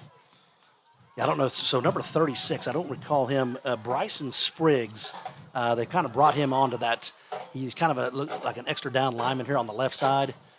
I don't remember seeing him in the first half, but it looks like they brought in maybe an extra blocker to kind of give Irvin a little bit more time to operate here. 7 seconds left on the play clock. 6, and it's ticking down. Irvin looks to the right. 2, 1. It just snaps it. Kind of Fakes the busted handoff. play. There's nothing boy. there. Max Savageau looks to tackle him. Stay with it. Irvin looks to get on the outside. Caden Domini's right there, and he just throws it out of bounds. All right, very good. Once again, good pressure there up the middle. Nowhere. You got to give credit to the secondary. Once again, nowhere for the Irving to throw the football. Flushed him out of the pocket. We had 3 or 4 guys running him down, Matt. Yeah, that was great. Joe Sindelbach has chimed in, said that our defense is playing well. If they can keep it up, we're going to win this ball game. That's right. So, shout out to Joe Sindelbach. Yes, sir. He But, loves watching these we're games. switching to a 4-3 right now on this play. Isn't that interesting? At 2nd and 10, and then now they're going to split it. They're going to widen them out now too. looks like So you're going to have one-on-one with Logan Kirby on the outside edge. Logan plays off about 10 yards, and then the Midwest City Bombers call a timeout. So a little cat and mouse for coaches right there, Coach. A little confusion there. Yeah, that was awesome. So we throw something out there, they kind of counter, and they try to do something like good call there, a little cat and mouse game. Hey, explain to the audience, when Scotty said 4-3, explain what that means to somebody that doesn't know football at all. Okay, so 4-3 means you're going to have 4 down linemen. So you're going to have 4 kids. You're going to have 2 ends, 2 tackles that are going to both be down on the line. And then the 3 is the 3 linebackers in the back. So you have the 4 down linemen, and then the 3 linebackers, call it a 4-3. Okay, and our linebackers are going to be Colin Dominy. Then on the outside, I'm not sure exactly who was in there, but that I think it was Bryson Crawley. Bryson Crawley, 21 on the running plays. Yeah. And then you also, like Colton Hester's been Colton in there. Hester's been in Jackson Stewart's been one of the kids rotating in and out. So, so just the 3 backers and the 4-3, and then obviously you have the 4 secondary kids to make up the 11 there. But at the beginning of the game, definitely whenever we were spreading out Conley, we were only running a 3-4. Okay. And so Conley would push all the way out, but we only had Tavian Givens in the middle, and then we had the other end, which was Savageau. So it's interesting how they're mixing up the defense here and trying to see what they can do to confuse the offensive. There you go. So, and as what good coaches do is they call timeout, make an adjustment. We do as well. So now we've gone back to that 5-2 defense. So kind of put an extra down lineman there and see what we can do on this one. Coach, you got to know that they've got to like their matchup on the top with the sophomore Logan Kirby. Yeah, that kid's pretty athletic up there. Is that number 6? Yes, it is. Okay, yes, Artez Young. Fakes the handoff, looks to pitch to the right. He gets the pitch off. Caden Dominy tackles him, wraps him up, takes him down. It's about an 8-yard gain. That brings up 3rd and 2. Boy, that's just tough to defend there, just that speed you have coming off the side there. Number 23, gosh, I don't know if he's carried the ball. Xavier Wilson, just a quick option play to Wilson, flip it out to him, let him go. Made a nice move there, picked up 9 yards in that second down play. Good play by Caden Dominy, running him down and jumping on the back there. So I think you're right. That is number 21, Bryson Crawley on the outside edge. Brings up Brandon Harper, who plays the cornerback. He's up high. Looks like there's handoff up the middle to the fullback. That's going to be enough for a Bomber first down, and they're dragging the clock down a little bit. There's 8:01 in the second. In the second half, third quarter. Yeah, third quarter here. So, kind of what I've noticed with this game tonight, Matt, the pace has gone much quicker. Remember last week it was kind of I think that second quarter lasted almost a daggum hour. Well, those cramps were man, 45 minutes of it. Yeah, absolutely. So, kind of a quicker pace here. And as I mentioned, though, just a little bit different athlete as well. All right, Irvin looks to the left, brings his man in motion, number 23, but he steps back to pass, and Luke Conley was all over him. Ball sails way out of bounds, and there's no flag on the play. There was a good defensive play, and he held up. He didn't try to take him to the ground. He just hit him right when he threw the ball. Yeah, great job, and just kind of a go routes for all 3 of those kids straight down the field. And Irvin just throwing that ball up, but it was out of bounds. Man, I tell you what, 26 for Midwest City, man. Dylan Seabach. I mean, that kid looks like a college linebacker right now. Yeah. I mean, my goodness, I don't know if he's getting looks right now or what, if he wants to go play, but man, he really passes that eye test, and he's been really physical tonight. He's the kid the closest to us on the end. And you said he's playing that number 20? 26. 26. 6. Yeah, he's the tight end going up the middle there. He slips away from the outside. He runs to the right, and he gets tackled for a sack. And for a loss. Great job. So Caden Domney, great job of Irvin to get out of that first sack, but then he moves to his right to our sideline, and here comes Caden Domney dragging him down for about a 6-yard, 7-yard loss.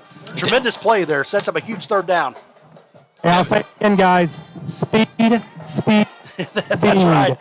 And it's nice to have it on our side, too, right? That's Yes, sir. outstanding. Domney, there's 3 of them. Man, I'm telling you. Who had the initial sack? I saw Devin Knight in there as well. Was it Devin? Okay, great job, Devin. Kind of the play was going away from us. I couldn't really see it. That's Devin down here on the bottom. And there goes outside Seabach. linebacker. There's Seabach. That's Devin Knight right there. Oh, he just missed him. I thought I called him out. Great Great defensive play on number 1, Brandon Harper. Okay, very great good. defensive play Great on the job. big number 26, just like you said. Yeah. Oh, that was a great defensive play on the outside edge right Great there. job, guys. So they, once again, they kind of had a little bit of a drive going, and now they're going to have to punt it to us, give the ball back to us. Great job, defense. As I just heard someone say, watch the ball. That is correct. Nothing crazy here. That's going to bring up 4th and about 16 for the Bombers. Man. And that's a great defensive stop coming out of Great the job, third great half. pursuit. You know, we always had a pursuit drill back in high school. We would just throw the ball, and all 11 of our defensive kids would just run after that guy. And it was just always that was one of my favorite things we always did. Punter looks right about the what? Seal the Bears. It looks like it's down about the 16-yard line. Let's watch Hang on, the guys. official. We got a flag. He's gonna come my way. Oh boy, got it right. Wishful thinking there, Scotty. I think you got us at the 14. So. Yep. Well, we're back down. We got another 85 yards to go. Okay. Just like we started at the beginning of the half. Okay, that's all right. So each team has had a possession now, a little bit of success starting out, but then it kind of bogged out on both sides. So again, Matt, I think it's whoever can limit the big plays and who can make a few plays. It might come down just to that. It very well might. And well, how necessary is that extra point too? Man, it's huge now. So again, what you would think if we score on this, probably going to go for 2, right, to make that back to a 14. Makes sense, Coach. Yeah. So just something to think about. Chasing that extra point. Yep. You do it whenever you miss it. Looks like he fakes the handoff to the left. Colin Fisher rolls to the right, puts it right on. Dominique, who's running, it just hit him a little bit too hard. Yeah. So Trevor kind of got tied up top with the cornerback, and I think Colin may be looking for him, but they kind of done a nice job of jumping on these little quick out routes. Yeah, they ran Trevor. He ran out of bounds intentionally and took his guy with him. Okay, gotcha. Scotty Harper. Go ahead. Yeah, if Kate upfield a couple. Scotty Harper sitting right at the 10-yard line. He's got a perfect bird's eye view of this play. Colin Fisher looks to his right. Nice little out pass. Throws it right over to Brandon Harper. A little low, and that brings up 3rd and super long. Now 10. You're looking better at 3rd and 5 versus 3rd and 10. And I tell you, the throw is low there, but I think what Brandon needs to do, instead of waiting for that ball to get to him, he needs to go get it, right? Extend the hands, go get, don't sit there, run towards the football, and then get upfield. But the throw has got to be better. The ball was too low on that toss there. Oh, he got busted loose. Colin Fisher looks to roll around. He's at the 5. He's at the 10. He sees a wide open Brandon Harper, who's at the 40. He makes a move in the middle. He's right down inside of the 45-yard line. That's a big time Noble Bear first down. Nice right there. So, again, great job, Colin Fisher, of extending the play, kind of moved to his left. It broke down quickly. The rush was coming at him. He moved to his right, found Brandon Harper about the 40-yard line, and threw a dime right in there. Huge play. Brandon just sat down in the hole that was just wide open. They had kept on pushing back, and then he just came in there. Just like you said, come towards the ball. If you see your quarterback rolling around, you got to come find him. Come to him. Don't run away from him. Yeah, good block there. I think we got a hold on it. We're going to hold, guys. I think, I saw that. I think it was on Bryson Crawley. He did a nice job of trying to push him away to the sideline, but I think he kind of grabbed that jersey a little bit. Number 7, Dominique comes into the game to replace number 21, Bryson Crawley. It is nice having Crawley on the offensive side of things as well, because he does a great job of blocking. He just kind of got tangled up just a little bit. So that pushes back 5 yards here. Again, Rick Johnson is the white hat tonight, who's making the calls on the field. That brings the ball back another 10 yards. That's going to bring up 1st and 20. Okay, just chip away here. You got basically 3 downs to, rough obviously get a first down, but if you can't get a first down, let's get that maybe past midfield here, obviously. And then if we don't, we can punt it deep and pin them back, kind of flip the field here a little bit. Rick Johnson starts the play clock. Colin Fisher looks to his left, pump fakes, looks to his right. Hits Caden Dominy right in the hands, and it went right through him. Yeah, that so luckily just kind that of landed. Yeah, well, just kind of a hot route there. That initial play was not intended for Caden Dominy. Caden Dominy slipped out of the backfield or off the line, right over the middle. Colin was able to find him, but the ball just kind of sailed through his hands and hit the turf. Almost picked off. Well, it was almost, but hey, we catch that ball, and that's we got rid of all that 10 yards that we lost. And let's see how we can respond here. We got trips to the left. Colin Fisher rolls to the left, looking left, looks upfield. He's got somebody. He's got a target right in and out of Trevor Wardrop's hands. Okay, I like the idea of trying to get that back, but he had quite a bit of room to run here. I know there's some times where he's just going to have to tuck it, run, and go get some right there, because that kid was right in front of him, number 6, Artez Young, for the Bombers. If he doesn't throw that up, that ball's picked. So it's just a tough window to throw into. I think if he runs that ball, picks up that 10 yards at least. But hey, it's a good effort. It's just things you can learn on. That's the first season we talked about, non-district. So I mean, ultimately, you obviously want to win, but it doesn't count in the standings. He'll come back at film on Sunday and get a chance to see if that was open enough for him to run. He's looking to his left. It's a lot of pressure coming up the middle, and the official calls it down. Looks like it's going to be down at about the 25-yard line. Again, it's just a little bit of, hadn't played a ton of football yet, but that right there, backing up, just throw it to the back of I don't know, just throw it out. I know maybe a penalty, but that's better than a huge loss like this. So, again, just kind of a mental mistake. Say again? Yeah, you got to get outside those tackles, and I don't think he had the opportunity. Well, just throw in the back of the feet of someone at least. Try to get that, you can't take a huge loss like that. He's going to step back and punt. Colin Fisher is. Got Luke Conley down low.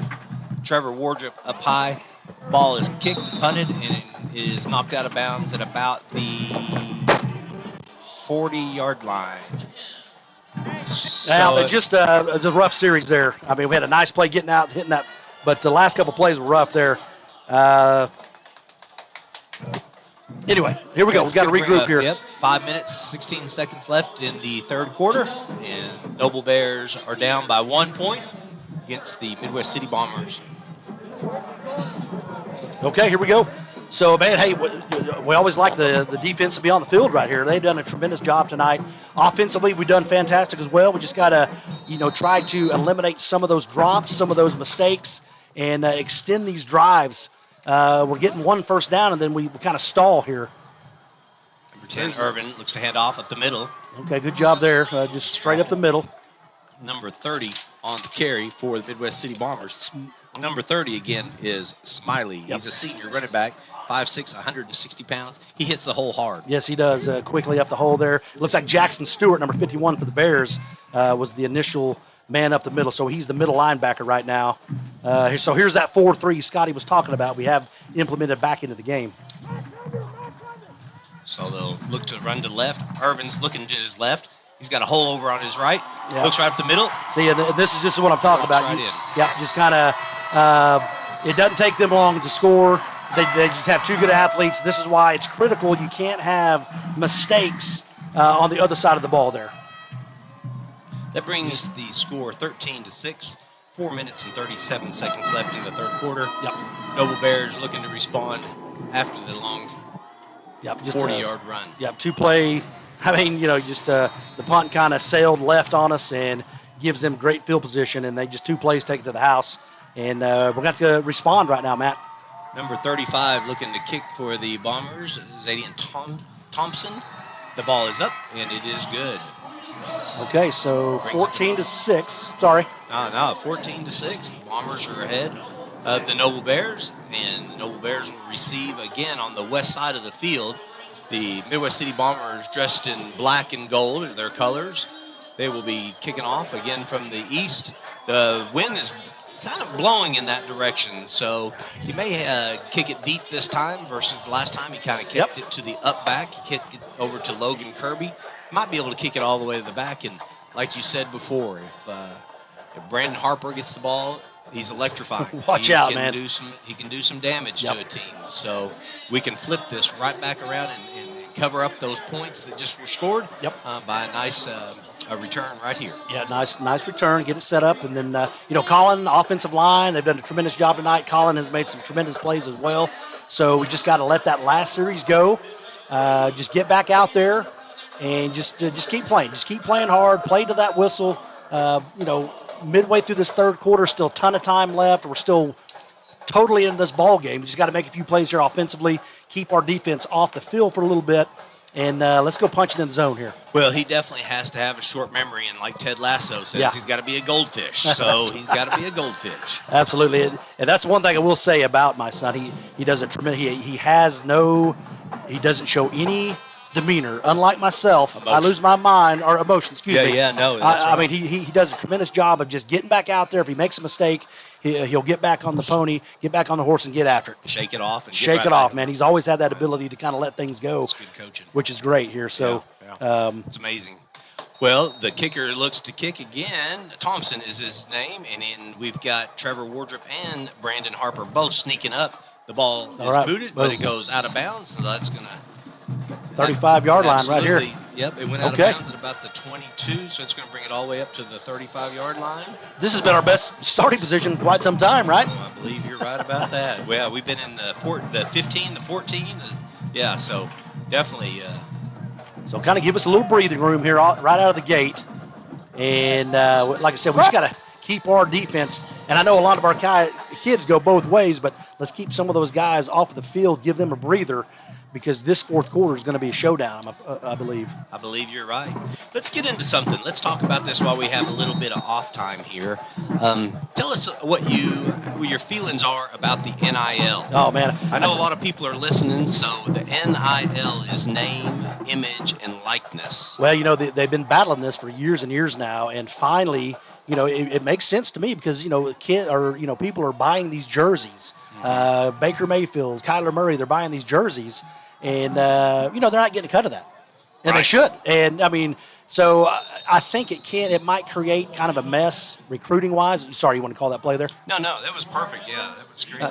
Just up the middle there with Tom. But no, it's just there might be some jealousy and there might be some recruiting tactics that come into play. But I think overall the idea of the NIL I think is good. I mean, because if you have kids that have the ability to, if they speak well, if they can socially are big, in social medias, which is a big thing, I think it's great.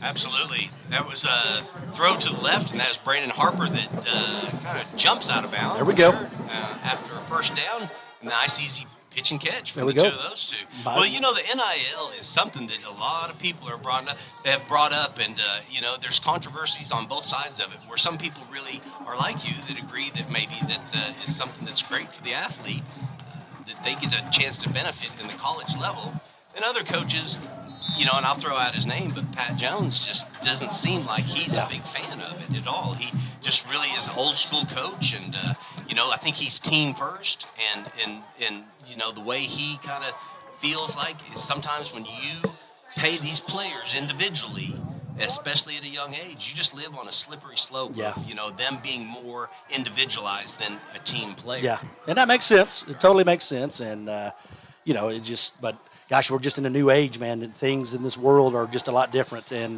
Colin Fisher looks to the right. He's got Brandon Harper, who's tackled right away and picks up about 2 yards. Nothing to it. He jumps up and catches the ball. Great job. Kind of the crowd goes crazy because he jumped up in the air and he got tackled around the knees, but nothing to it. That was a great catch. He gets up. Some of the kids that this might be surprising to a lot of folks that are listening, but the 2023 number one recruit, the 2022 number one recruit is Quinn Ewers, Ewers, and he was actually committed to Texas, but then decided to go to Ohio State. And the thing is he gave up his senior year. This would be his senior year, amazing. And he's out of South Lake Carroll, Texas, and he gave up his senior year. Colin Fisher looks to the run to his left. He's got somebody wide open downfield. And that would be Trevor Wardrop jumps up and catches the ball. Wow. Noble Bear, first down. Okay, so what a play there by Colin Fisher. Nothing over the middle. He slides to his left. He evades Shamar Edwards, number 19, and gets out and throws a dime off of his back foot to Trevor Wardrop. Tremendous play. Colin Fisher, great catch right there. 22 yards. 22 yards. Trevor Wardrop jumps over the top of the defender. The defender was right there on the ball, and he jumps over the top of it to catch great that play one. on both sides of that one. We got Dre Hill in the backfield. Colin Fisher pump fakes, runs right up the middle. He's at the 5. He's at the 6-yard line. All right, he's at the 6-yard line. Noble Bears got something moving right here. Okay, there you go. Once again, I don't know if that was a called play, but he faked it to his right, and then he just took off up the middle. Tremendous play here, the last 2 plays by Colin Fisher to get us inside the 10-yard line. Outstanding effort right here, guys. Coach, I thought the missed block on the running back was something that was going to really cause problems. Matt, Shane. Yeah, go ahead, bud. Yeah. Guys, I know, but it might be a bad time to call a timeout and let kind of give the breath. I hear you. We're just going. Fisher looks to hand off. Left. They penetrate. Knock down Colin Thomas at about the 11-yard line. Looks like it was maybe a loss of 1. Yep, they just kind of bull rushed us all right there. And they got some big, thick kids up in the front. So give their line a bunch of credit as well, but just nothing there for Thomas. So just kind of a yard loss. Hey, Shane, how big of a kid is 76? 76. That is. He looks like a load down there. Kanane Love. He's 6'1", 363. Yeah, he's a big man. So he is a big man. Yeah, he's so just a force in there, man. So, but here we go. We just got back at it. Here, Dominic in motion. Colin Fisher looks to roll to the left. Finds a little bit of pressure. Steps up. Ends up getting tackled. Going to bring up 3rd and 11 inside the red zone. Yep. So he lost a little bit more there. So he kind of rolled to the short side of the field and just nothing there. I don't know if we had a crossing pattern with Wardrop in the back of the end zone, but nothing really developed on that play there, Matt. So that was kind of tough. So again, you don't know if they're going to go for 2 more plays here, try to kick a field goal or what. But 30 seconds left in the third quarter. 26 and counting. There's only 12 left on the play clock, so we're going to have to run another play. Go ahead, Scotty. Oh, I was just going to say the Noble student section traveled well tonight. There's Brandon across the middle. Brandon Harper in the middle of the field for a Noble Bear. Touchdown. There he is. So great job. So Brandon Harper kind of in the slot. Here we go. We're going for 2. I think we're going for 2 right here. So Brandon just in the slot, quickly, nice little slant pattern right in the middle of the field, right on the goal line. And Colin Fisher, tremendous drive. Way to keep your poise, keeping the head up, and finding Brandon Harper in the end zone. You know, this kind of goes back to a conversation you and I were just having about the kid who can just brush off what he just did and come right back into the game the next series and just take the Noble Bear, wield the Noble Bears all the way into the end zone. Absolutely. Coach. Like I said, it's just a trait that he has. He's had it his whole life. He's been able to, pitching, basketball, whatever he's doing, he's able to let a problem just kind of slide off him and get back on it and get after it. So tremendous job of leading him down the field on that play. I just don't even know if you can coach that. I said that's good coaching. I don't know. That is really something that's just inherent. I mean, bloodlines, man. Bloodlines. Oh, gotcha. Hey, guys, real quick. Kidding. Totally kidding. His uncle is really good about that. That's right. Yeah, Uncle Brandon, man. Yeah. It's all there. Shane? Yes, sir. Before that touchdown, I was trying to give a tech. Traveled really well tonight. There's probably 150, 200 kids up there. Oh, nice. Great, okay. Nice. Yeah. Very nice good, of those guys to come all the way up to West City and support the Bears. You bet. Awesome, man. Maybe we can get a good crowd shot of them here in a second, Scotty. We could get one. You got it, man. That sounds awesome. Give them some shout out. Love them. Look at them. They're fired up, man. They're beating their chest. Here they go. Noble Bears looking for a 2-point conversion. The score's 12-14. 13 seconds left in the third quarter. Colin Fisher casually walks up, looks to the right. I'd like for him to roll out, don't you think? Just get him out of the pocket, let him make a either run or throw decision Trevor here. Wardrop on his left. He's looking left. He's looking left. He's Brandon. That kid made a tremendous play, number 44. Stayed with him. Man, a great job by Elijah Janish for the Bombers. He just closed in on that very quickly and made a tremendous play. So, hey, good effort, but we got that in the end zone and got us back in this ball game, guys. 12-14 again, and we're chasing that extra point that's missed. That's always so critical. Yep. And every level. Doesn't matter, Little League, junior high, pro, the extra point. I think sometimes kids don't realize, they just think, oh, I'm just a kicker. I just come out and I kick. Well, dude, that's one of the most important things we have. So go ahead, Scotty. Yeah, Matt, Shane, here comes your student section shot. 65 yards. yeah, they came. They packed the house up there. They're fired up right now. Oh, yeah, I got you. Real quick before we get this kickoff. So the Crimson Electric scoring recap, 65 yards, 11 plays, ended on a Fisher touchdown pass to Brandon Harper. It was an excellent pass and catch for those two. And I might add, it was set up by that sweet play on that third down, and Colin rolling to his left, finding Trevor Wardrop on our sideline. So great job of extending that play. I like that one, but I also like the play where he pump faked, to the left. Obviously, he looks over to his right. He pump fakes. The linebacker who's blitzing on the play jumps way high in the air. I thought for sure Dre Hill had missed the block on that, and he takes it right up the field. That's the first big run that Collins had this season, correct? Well, he had that one the touchdown last week. That's right. But no, that was huge. That was more of a kind of a getting us out of that hole. Yeah. Kind of getting the. All right, number 14 kicks the ball off, Mason McWilliams. Well, I guess. And he kicks it out of bounds. This just kind of Guys, paid back. I mean, if we're going to kick it out of bounds, at least kick it out at the 20, give them 35. Yeah, but this is going to bring it all the way up to. I mean, again, these are just things we are going to have to learn and figure out before we get to district play. You don't kick the ball out of bounds that short. That brings it all the way. That brings it all the way up to the 44-yard line. Okay, now he hadn't kicked a lot. So you got to give him the benefit of the doubt here a little bit. He's done a great job, extra points, and just kind of a miss kick. So again, the defense kind of puts a little pressure on them as we speak right now. No, that's going to bring it all the way up to the 50. No, right at the 40. Guys, how is that up to 50? Because it's a 5-yard penalty from the spot where it goes out at. So if it went out at the 45, then now we're going to march it all the way up to the 50-yard line. That's why it's important to get it past the 35-yard line, Coach. That's another kicking game error right here for us. Man, these yards are critical. 5-10 yards. They can really matter in a game like this when it's tight. Irvin looks to pitch the left. He does pitch the left. They spread it all out. There you go. Defenders are right there. That's Caden Dominy. Great job. Play on both sides of it. So just try to option play to the sideline here. Go ahead. Caden Dominy. Yeah, Scotty, we're losing you again. You're breaking up.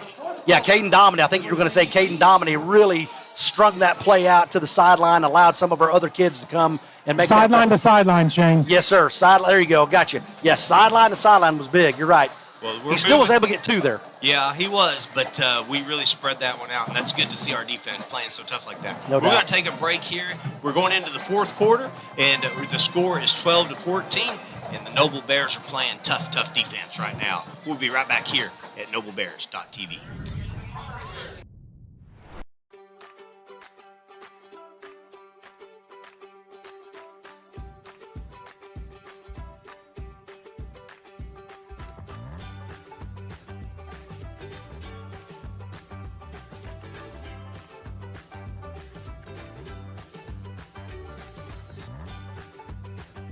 Stream with Oklahoma's #1 high school streaming service, Scordle.tv.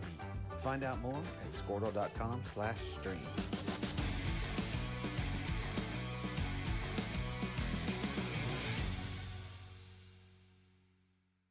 You have joined Noble Bears live at noblebears.tv, Midwest City, where the defense is going to have to really stand up and be tough on this series, Coach. Yes, sir. Now, it looks like they moved it back to the looks like they initially gave him a 2-yard gain, but they moved it back to the line of scrimmage, so there was no gain on that last play. Well, it was well defended.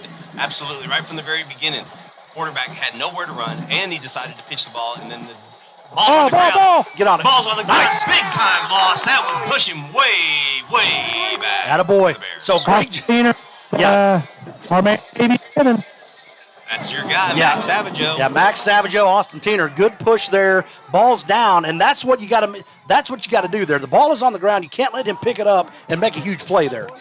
Great job by our defense keeping him deep in the backfield there. Well, that brings up 3rd and Yukon right now. 3rd and because Yukon. that is a long ways, at least 18 yards. And you got to be looking for a pass here, Matt. It's going to be a pass. Well, we got to see if we can keep this guy corralled and make sure that he doesn't slip out of us, out of the pocket. He's going to look to run and throw to the right. He's got pressure. That ball, The ball is sailed and it throws out of bounds. That brings up 4th and 18. That was a great Noble Bears stand right after the score. Momentum may have completely switched around Okay, for the right Noble there. Bears. Good job, guys. All right, so hey, real quick, I'm gonna say Mason McWilliams off the hook now, right? Well, yeah, our defense bailed him out. They bailed him out. Good. Hey, Mason McWilliams will learn from that. The kid is a good kicker. Just got to learn from that mistake he made there. Great job by the defense. Let's see if we can get a nice return here from Trevor Wardrip. Set us up in some good field position here. Yeah, he's sitting at about the 20-yard line. Let's make sure that he can collect this ball, and then let's see if he can move forward. That's a low punt. It looks like it's going to hit. Nope, get away. You're going to have to get away from that one. What do we got right there? There's a little action. Okay, just get away from the ball, man. Yeah, I think Coach is going to get on him right there. You don't even fake it. Just that, the shape of that ball can go just about any direction when it's on the ground. I mean, you played football enough to know you think you have it, and it just squirts right out of there. Absolutely. Okay, here we go, Matt. So we got the ball back in our hands, and we can put a little pressure back on the Bomber defense. Let's go make some plays here. Coach, we're down inside the 15-yard line. I know it. 15-yard line. And again, we've started here many times tonight, and we've been able to get it out to midfield and kind of bog down. So let's just take this all the way. Joe Sindelbach. I'd really like to see us get our running game going, guys. Yeah, absolutely. If it's there, well, I'm sure we'll take it. They got 5 guys down in there in that box. So, Coach Joe Sindelbach thinks we ought to throw one right to Caden Dominy down the middle. Ooh. Yeah, that was a good defensive play by number 6, is that correct? Yeah, well, I think number 7 came over the top and knocked it down. I'm sorry, that was Jawan Dancy. Artez Young was running stride for stride with Wardrip. Ball was a little bit underthrown, so there's the shot that we tried taking, but it wasn't to Dominy. He wanted Dominy over the middle, correct? Coach Joe thinks that right over the middle is going to be a good spot. And Okay. I got to agree, those linebackers are kind of bailing out, and we haven't taken it yet. So let's just see what happens here. 7, if he's a safety and he's running straight back with the wide receiver, then it's got to be opening up the middle. Okay, not bad right there. Colin Thomas rolls over to the right. Push it out past the 20. Very nice. It's down about 20. That was a good hard hit for the Bombers. Yeah, about 4 yards there. Good job, Colin Thomas. Just to give to Thomas, kind of over that the 2-hole there, and picked up about 4 yards. Great job, Colin Thomas.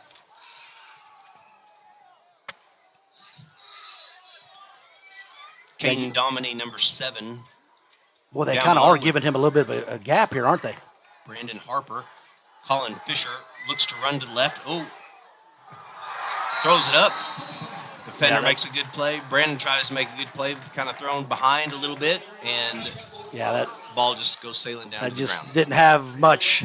I mean, from the word go on that play, we kind of rolled to his left, but man, there just wasn't much there. They had a pretty good rush coming in, and I kind of agree with what Joe was saying. If they're rushing that many kids, maybe something over the middle might be there. But again, the coaches do a great job. They're seeing what's happening, and oh my gosh, I thought he was going to snap that and go with it. So we've got to be able to get this out. Yeah, the pressure on that play came from 19 guys. Yeah, he's a defensive end. Yeah, Shamar Edwards, man, has been – guys, I mean, I don't know why we keep kicking this ball out of bounds. We have to at least kick it to where our guys can go cover something. Am I correct? Yeah, no, I mean, you're exactly right. The ball came back to him, and it was a little bit of a low snap.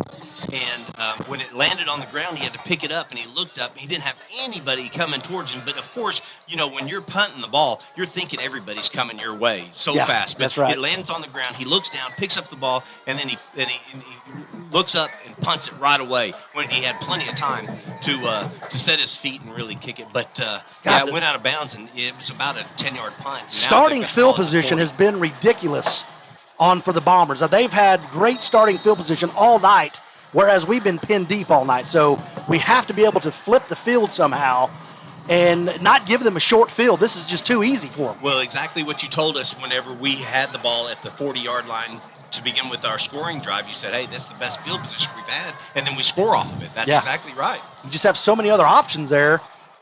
Good Nice job, defensive Teener. play by Right there. Teener right there. Good. Stymied him right in the middle. Yep, just no fake from Irvin, just a handoff. I believe that was Smiley for Number 30. Yep, that's Camarion Smiley for the Bombers. Just nothing there. Great job, Teener. And Caden Reed had a nice push as well. Number 70 for Noble. Austin Teener, senior, 6'2", 265, took on 160 pounds and put him straight down to the ground for no gain. Yeah, they. So I like what we have of our 5 down line. We got. Go ahead, Scotty. Five down linemen, guys. You got Caden Reed at the linebacker. You got Tavian Givens over on his left as defensive tackle. They look to run the ball over to the right, but they just decided to bring it right in the middle. Boom, right and there. There's a slew of Noble Bears. Okay. To stop him. Nothing there, man. They kind of brought in a jumbo set. All 11 kids are basically bunched up in that box, and we had a nice push and they had nowhere to go. So that was a tremendous job by our defensive front. That brings up 3rd and looks like about 8. Gosh, here comes number big 26. Watch out, number 26, Dylan Seabach for the Bombers here. He is the tight end. That tight end right there. Yes, he's lined up right over Max Savageau or over Lucas Conley now. Hey, Coach, if he releases, then you got one-on-one with Caden Dominy, or you've got Trevor Wardrop playing the safety right over the top of him. That's right. Yeah, actually he's lined up over Teener. I'm sorry. Yeah, they've got him covered, guys. Okay, well, he's been a monster. He hadn't. There he goes. He's going to There run he to goes the off the right. line. Irvin's Get outside, right. Dominic. Caden Dominy pressuring. No, he's out of bounds. No catch. Great job. Once again, nothing Great there. defense. Great defense, guys. Yes, sir. I tell you what, Caden Domini's had played a tremendous game tonight. Just kind of staying in his zone, knowing his gap, knowing what he needs to be doing, and then just nothing there. Right. It puts that pressure just where it needs to happen, so Irvin's got to get rid of the ball. He's not going to run free. He knows he's got to throw it downfield. That brings up 4th and 8. Guys, watch the fake. Watch the fake. Absolutely. Absolutely. Stay home. Watch someone on Brandon Harper's side as well. Definitely thinking pass if he's going to do anything. Nope. Okay, good. They got it. Punt, and it looks like it's shanked over to the right. Nope. It stays right in the middle. Christmas, it's man. all the way down to the 3-4 yard line. Well, here's the theme continues. The field position has just been ridiculous all night. So here we go. See what we're made of here, Matt.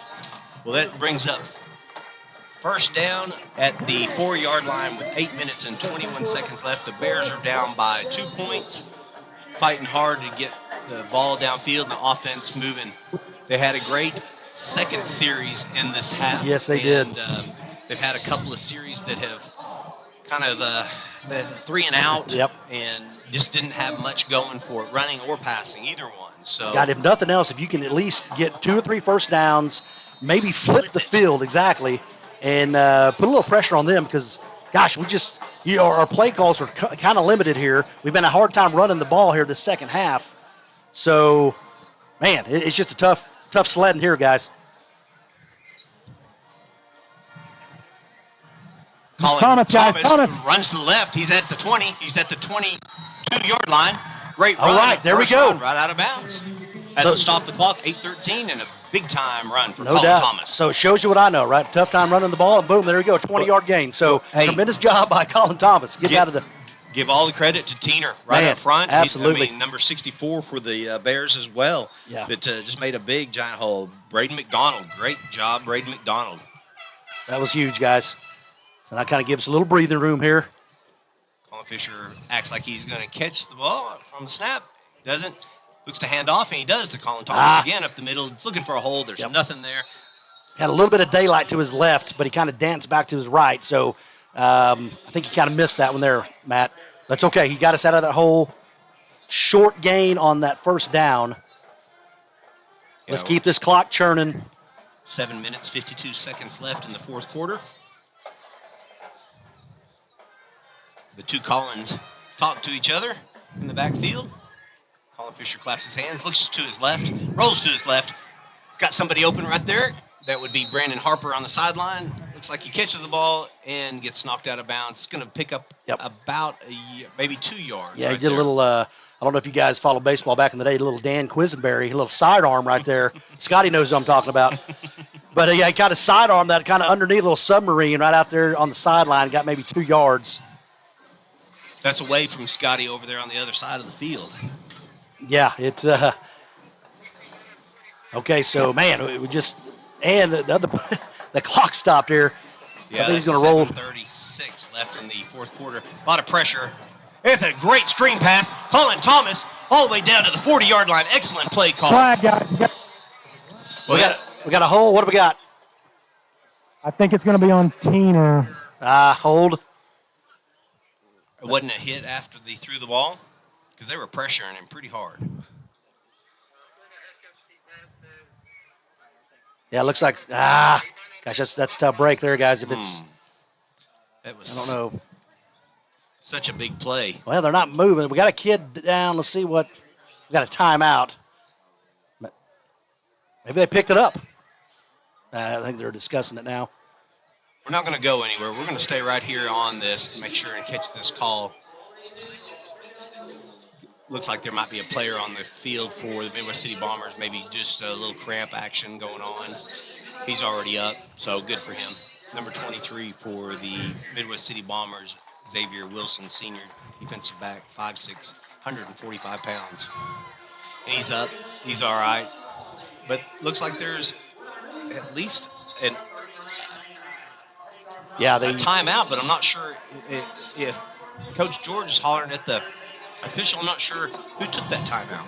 Yeah, I don't know. It looks like they may have picked this flag up, guys. And that ball is marked all the way at the 41-yard line, and it's not moved off of that spot, Coach. So I don't know. Shane, yes. Yeah. Over on. You're breaking up. Scotty, you're breaking up. We can't hear you. Okay. Sorry. Well, they had to have picked up that. They definitely had to have picked up that flag because they have not moved that ball. Scotty, you know what they're saying here, Scotty? So.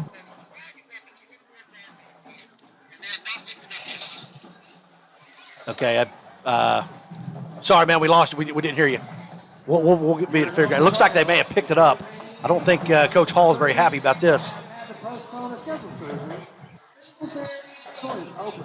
That gives the offense a little bit of time to rest, relax. No doubt, Don't worry about what the officials are talking about, guys. I just wish that they would get out of their no doubt. Get out of their huddle. Don't listen to that. Huddle up. Well, here, I'll tell you what, while we're waiting, let me give you some scores real quick. All right. McAllister over Ada, 14-7. Ardmore, 28. Shawnee, 7.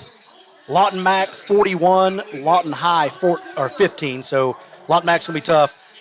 Dell City, 45. Carl Albert, 20. So, again, there's kind of a surprise there a little bit. And then, 41-7, Guthrie over Duncan. And then, I don't know, who was El Reno playing this week? Oh, there you go. It says there's no score for Weatherford El Reno. Huh. I don't know what happened there. So maybe they're having a hard time updating that or something. What about the Piedmont? Piedmont. Putnam There you go. North Piedmont, Putnam That's North. a 26-7 game, guys. 26-7. Very good. Thank you, Scotty. I think Piedmont's going to be hungry for next week Yep. for sure. You know, they run that style of offense that we just cannot. Absolutely. we It's can't just stand, that, man, just kind of that, just boom and pound and go. You got that big tailback. The game's over in about an hour. Yeah, exactly. Because all they do is just wear the clock down. Hey, I'll tell you another score real quick, just kind of a local or a state school. Choctaw went down to Dallas Jesuit this week. It's tied up down there, 29 all. Woo! So Choctaw is for real this year, guys. Oh, they are. Yeah, guys, I got a buddy that Braden plays baseball with, and his son's the middle linebacker on that Choctaw Yellow Jacket team, and they are for real. Man, because their coach was the sports animal interviewed their coach this week, and he said they have 6 D1 kids on the team right now for the football. So so obviously they got a lot of good players. Well, hey, shout out to David Routon. He's got a ticker on the screen right now, so folks can actually see the scores. The Midwest City score, awesome. The Dell City score, the Choctaw score. That's great. So Squirtle is a wonderful program. We're so happy to have them and be able to have this network that we can bring to you guys. They've provided awesome equipment for us. They've provided great training, and we're just Here it comes, guys. Here comes the call. All right. Well, I hope they pick it up, but maybe I think Coach Hall may have talked him into this. Rick Johnson again is the official on the field, with the white hat. Okay, now this is I don't know. This is wild. It's kind of rare. I mean, they usually have this. a decision made. Yeah, exactly. I mean, either you pick the flag up or you call the hold or whatever the penalty is. But obviously, couldn't have been, too flagrant of a penalty here if it's this much decision made. I don't know what's going on. This is interesting. They're back in the Bears. Yeah, there they go. So, boy, that just doesn't work out for the visiting team at all. And so again, I don't know why it takes so long. I mean, if you're going to call the penalty, illegal man downfield, and it took them that long. I mean, that's crazy. Guys, they're saying Colin caught the ball behind the line of scrimmage. Well, that doesn't matter. Caught it behind the line of scrimmage? That's what I'm being told. But you screenplay, you do that all the time. Yeah, you can throw a pitch behind you. Behind the. Yeah, that doesn't matter. So what are they replaying the down? Because it's not a penalty, right? I don't know, guys. I think I've lost my mind up here. Yeah. We're going to have to look back at the replay on this and see what kind of job that he does. And we'll definitely do that. Well, here we go. We just got to regroup here on this third down and about 13 now. We definitely had plenty of break. Colin Fisher looks to the right. Throws over to Brandon Harper. Catches the ball. Takes it down to about the 30-yard line. And that's real close to a Noble Bear. First down. We're going to be right on it, guys. Scotty, what do you got? You got it? Guys, it's a terrible spot for about the third time tonight, guys. Is it a measurement at least, or? Oh, no, it's going to be fourth and it should be a first down. Okay, they're going to have to make a measurement there. I don't know why. Time on this. Yeah, it looks like he might be maybe just a half a football short here. It's kind of a hard angle from where we're sitting at, but Scotty, you right on the line there? At it, the nose of the football is almost to the 31. So, and then the line marker, the first down marker was just behind the 31. Okay, so you're going to be. It shouldn't take too long. It's right there in front of him as well. Yeah, just. Look at there! Look at Nose of the football, guys. Look at there! I think they got it. I think they had to slide that card down in the middle of it, like we talked about last week. But hey, that was a first down. Very nice, good play there. Little wide receiver screen for Brandon Harper. And nice throw, nice catch, and great job by catching that football and getting upfield for Brandon Harper. When he got tackled, he was rolling on top of that defender, too. Yeah, it was a terrible spot. I mean, he was at the 33-yard line. Yeah, he was coming down off of him, Shane. Yeah. He was coming down off of him. Yeah, It absolutely. looked like it was much further than it was. Went down, but... It's first down. Let's go. Colin Fisher looks to run to the right. He throws it Brandon Harper, who steps out of bounds. And he looks like he picks up about 3 yards there for a 2nd and 7 with 6:49 left. There's nothing wrong with these plays right here, guys. Just a quick out route. Just burn some of this clock, even though it should. I guess he stepped out, so it's going to stop now. They should wind it, right? Or is it a stop? They'll stop, and then he won't wind the clock. Okay, so stops the clock. We've got about 3 yards here. Just keep it rolling, guys. Keep it rolling. Colin Fisher looks to run to the left, hands it off to Colin Thomas, who tries to bounce it to the outside, but he's pressured, knocked down. Yeah, it's just, I tell you guys, 26, man, he's just a beast. That's Dylan Seabach for the Bombers there. You just cannot run at him. Shamar Edwards on the other side. So you got two really good defensive ends for this Bombers team. Coach, this is a big time down. Yeah, huge down here. Maybe we can slip behind these backers and get us a first down. We've got Lucas Conley, number 4, and Brandon Harper, number 1, both juniors. On the left, Colin Fisher looks to run to the right. He's got a lot of pressure, stands back up and throws the ball downfield. Man, way to hang in there. And he was able to get it right, maybe a yard or two short of the first down, but way to hang in there and find Wardrop near the sideline of Noble. And again, gosh, he looks like he kind of, what do you think? We have to go for this or punt it? I don't know, but we got 5:48 left in this ball game. Well, the way our kicking game's going, I don't know if I would just go for you're this. right. You're right. Looks like Ball they're going snap. to. He's going to hand off to Colin Thomas. He runs right into a slew of players that throw him way back. And then all of a sudden now, you just second-guess that call. Yeah, that was, 4th and 3. And, you run towards Dylan Seabach's side. Boy, that's a tough play there. Not much at all. I think we lost, 2 or 3 on that one? Yes, sir. Man. All right, so here we go, defense. Well, they have the ball exactly where they had it before they punted. This is where they started at. They ended up. It's their been offense unbelievable. The starting field position for the Bombers tonight, man. It's amazing. Yeah, they've been on our side of the 50 almost all game, seems like. But the score is only 14-12. Yeah. 5 minutes and 26 seconds left in the fourth quarter. Noble Bear defense really got to stand up, make a stand here. Several of these kids are playing both ways, so you got to give them lots of credit. Oh, People yeah, like absolutely. Brandon Harper, who No doubt. who plays his heart out. It's out there. Lucas Conley, Austin Teener, they're going two ways. Caden Dominy, two ways. And a lot of the Midwest City kids, they've been sitting on the sideline waiting, waiting to get into the game, totally refreshed, ready to go. You're right. And that's just the luxury that a school that has a ton of kids and a lot of kids that come out to play football have.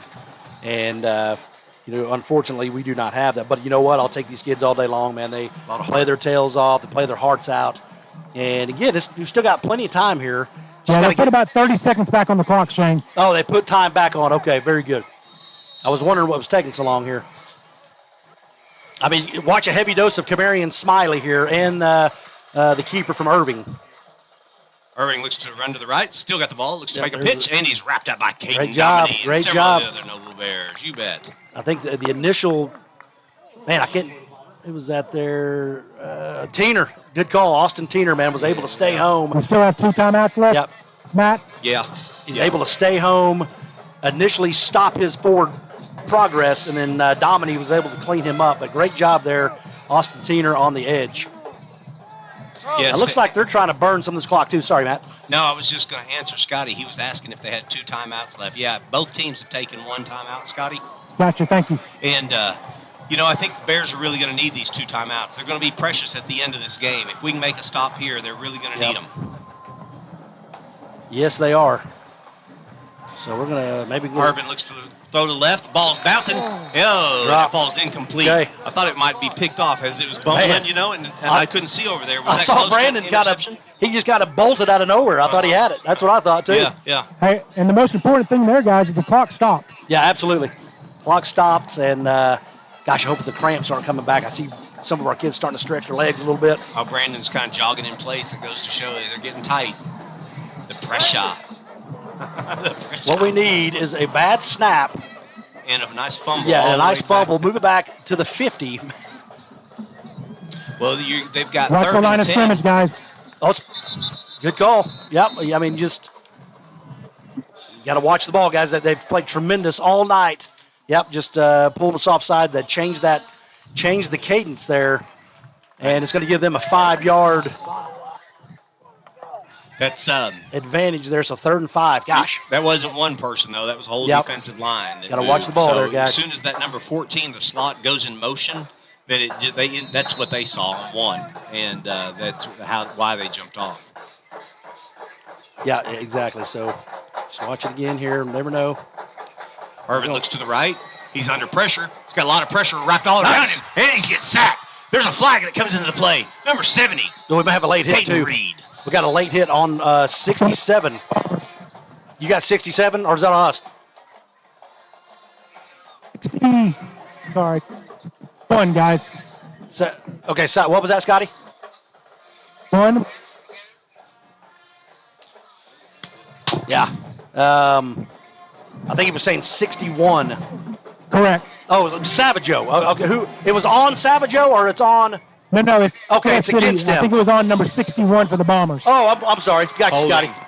I think they'll probably decline this, right, Coach? Well, they're going to gosh. bring up 4th down, Coach, and 5. They're going to maybe make it 3rd and 15. Well, they're going to take, I don't know, that's tough. That's tough.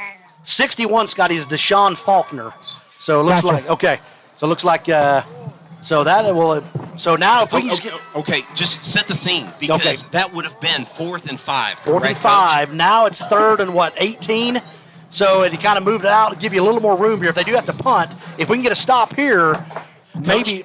Do they punt at 5? Do they punt when at 4th and 5 at that spot right there? Gosh, man. Hey, if I'm Midwest City guys, I keep the ball in number 10, the quarterback's hands. I agree. Just Okay. kind of let him go make a play. With you, All right. I'm with you on that. We can all second guess. There's 4 minutes, 36 seconds left. Irvin looks to throw to the left. He's wide open. Oh, he receiver, dropped it. and he drops the ball. Wow. That brings up 4th and 18. Okay, Great so call.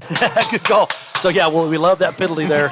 Yeah, absolutely. Way to go, Coach Yeah. George, for taking that penalty. So all right, now this is what we need them to shank it here. We need them to shank. How about one time we get a shank and give us some field position? But this kid's been pretty solid punting all night. The other thing, if the ball is a low liner, Wardrop has got to come and get this football. Yeah, we got to get it. And don't let it bounce to the goal line here. He's not going to punt it that deep. There you go. Scoot up a little bit. Yeah, you got to catch the ball in the air here, Shane. I see absolutely. Zero pressure coming. I see zero pressure on the Bears coming. Oh, it was close. Go get it, Trevor. God, dang it. There it goes, all the way down into the 5-yard line. Guys, the ball has to be caught right there. He's got to go get that ball and move it upfield. I mean, that's putting us in a huge hole. So now we got to go 95 yards in 4 minutes. Man, that kid has done a nice job of punting the ball all night. He has. He's put So yeah, he's put it. Yeah, he really has. So give him some credit. But here we go.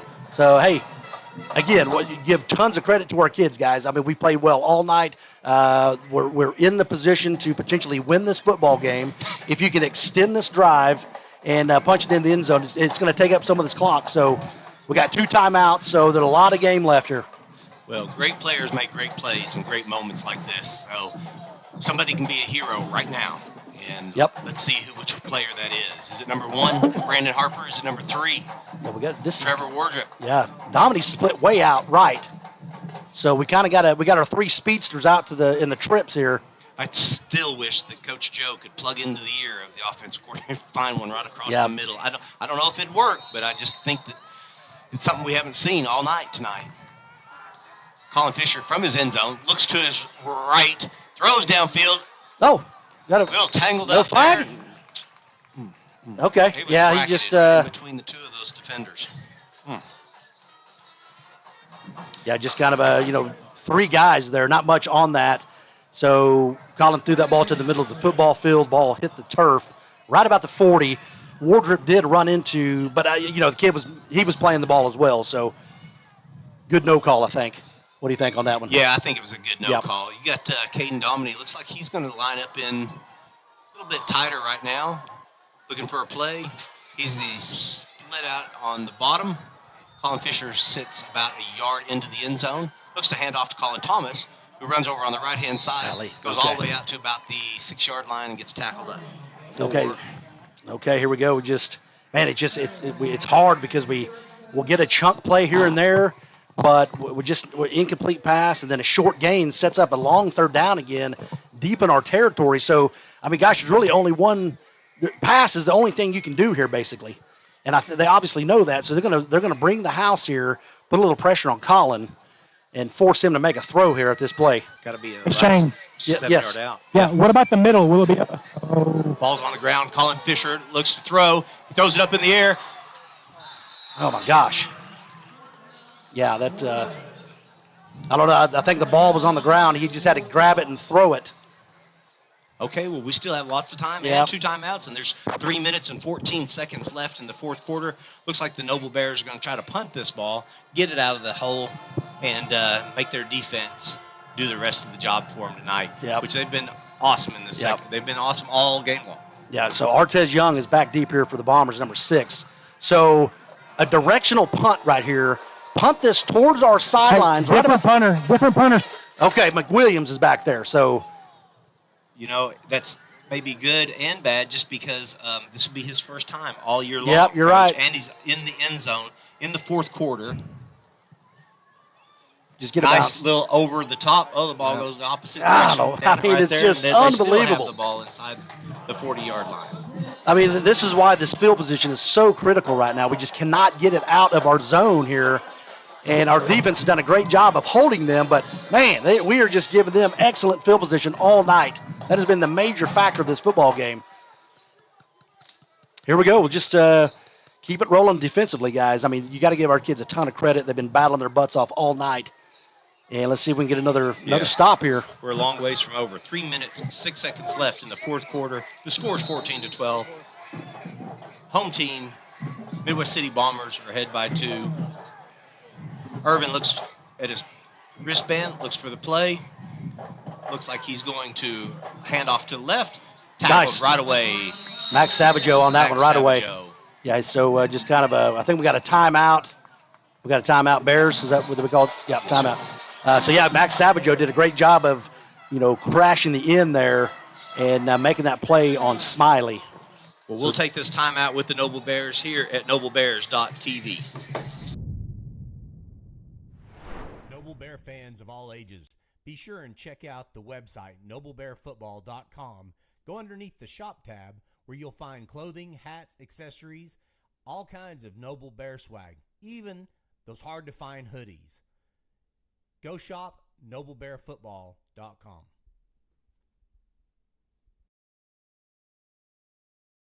At Maples Nixon Diesel Horse, we've helped a lot of people, and our goal was to treat each and every person like a friend. And as a friend, we've got your back always. We understand what you're going through. Being lawyers is what we do, but it's not all that we are. We care. We'll stand beside you throughout the entire legal process, not just as lawyers, but as your friends. We are Maples Nixon Diesel Horse, and we are here to help.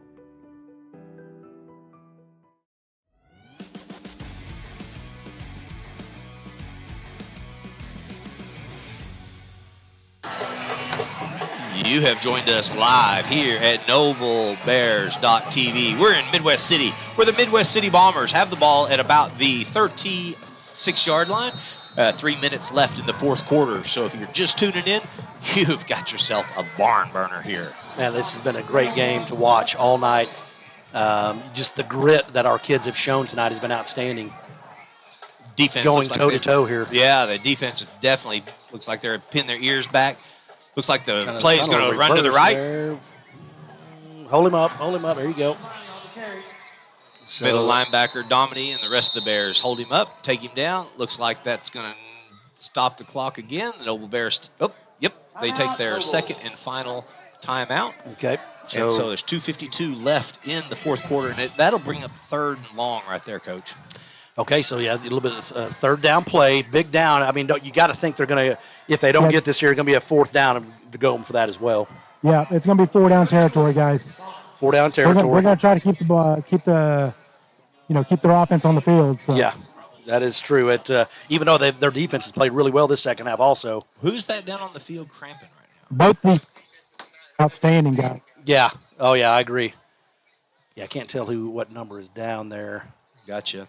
Well, I know that Scott Womack, who presents the player of the game at the end of the game, so be sure and stick around and watch that. That is, again, Scott Womack with Reynolds Ford, player of the game. Win or lose, they will give a white ball that is a football that the boys will be able to put in their room as a trophy. And, they fight hard each and every week, but it's a special fight. Try to win that thing every single week. Oh, man, it's cool when he makes that announcement. I like the reaction of the teammates. Yeah. They all kind of jump and cheer, and they cheer him on. It's because guys, these kids are together, 3 or 4 months in the fall, 24/7 basically. So really, you got to have a lot of love for these kids, and a lot of these kids have played a lot of football together, and it's just a special group. So. A lot of grit, a lot of fight in them. Yeah, there is. Luke Conley, number 4, won it last week against Blanchard, and he's had a stellar performance again tonight. Do you have any predictions, Man, Coach? It's going to be tough because Taven's played well.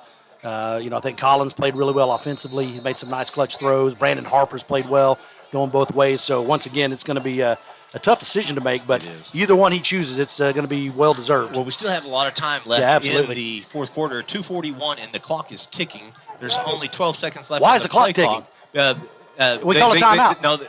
We call a timeout, guys. Okay, all right, you're exactly right. I don't know why. Whoa. You're exactly right. Why's the clock running? There's a handoff. Irvin looks to run up the middle. He gets a great move. Why was the clock running? We lost like 20 seconds there. That was pretty unbelievable after a timeout. Yeah, now they put time on the clock Yeah, it was a timeout.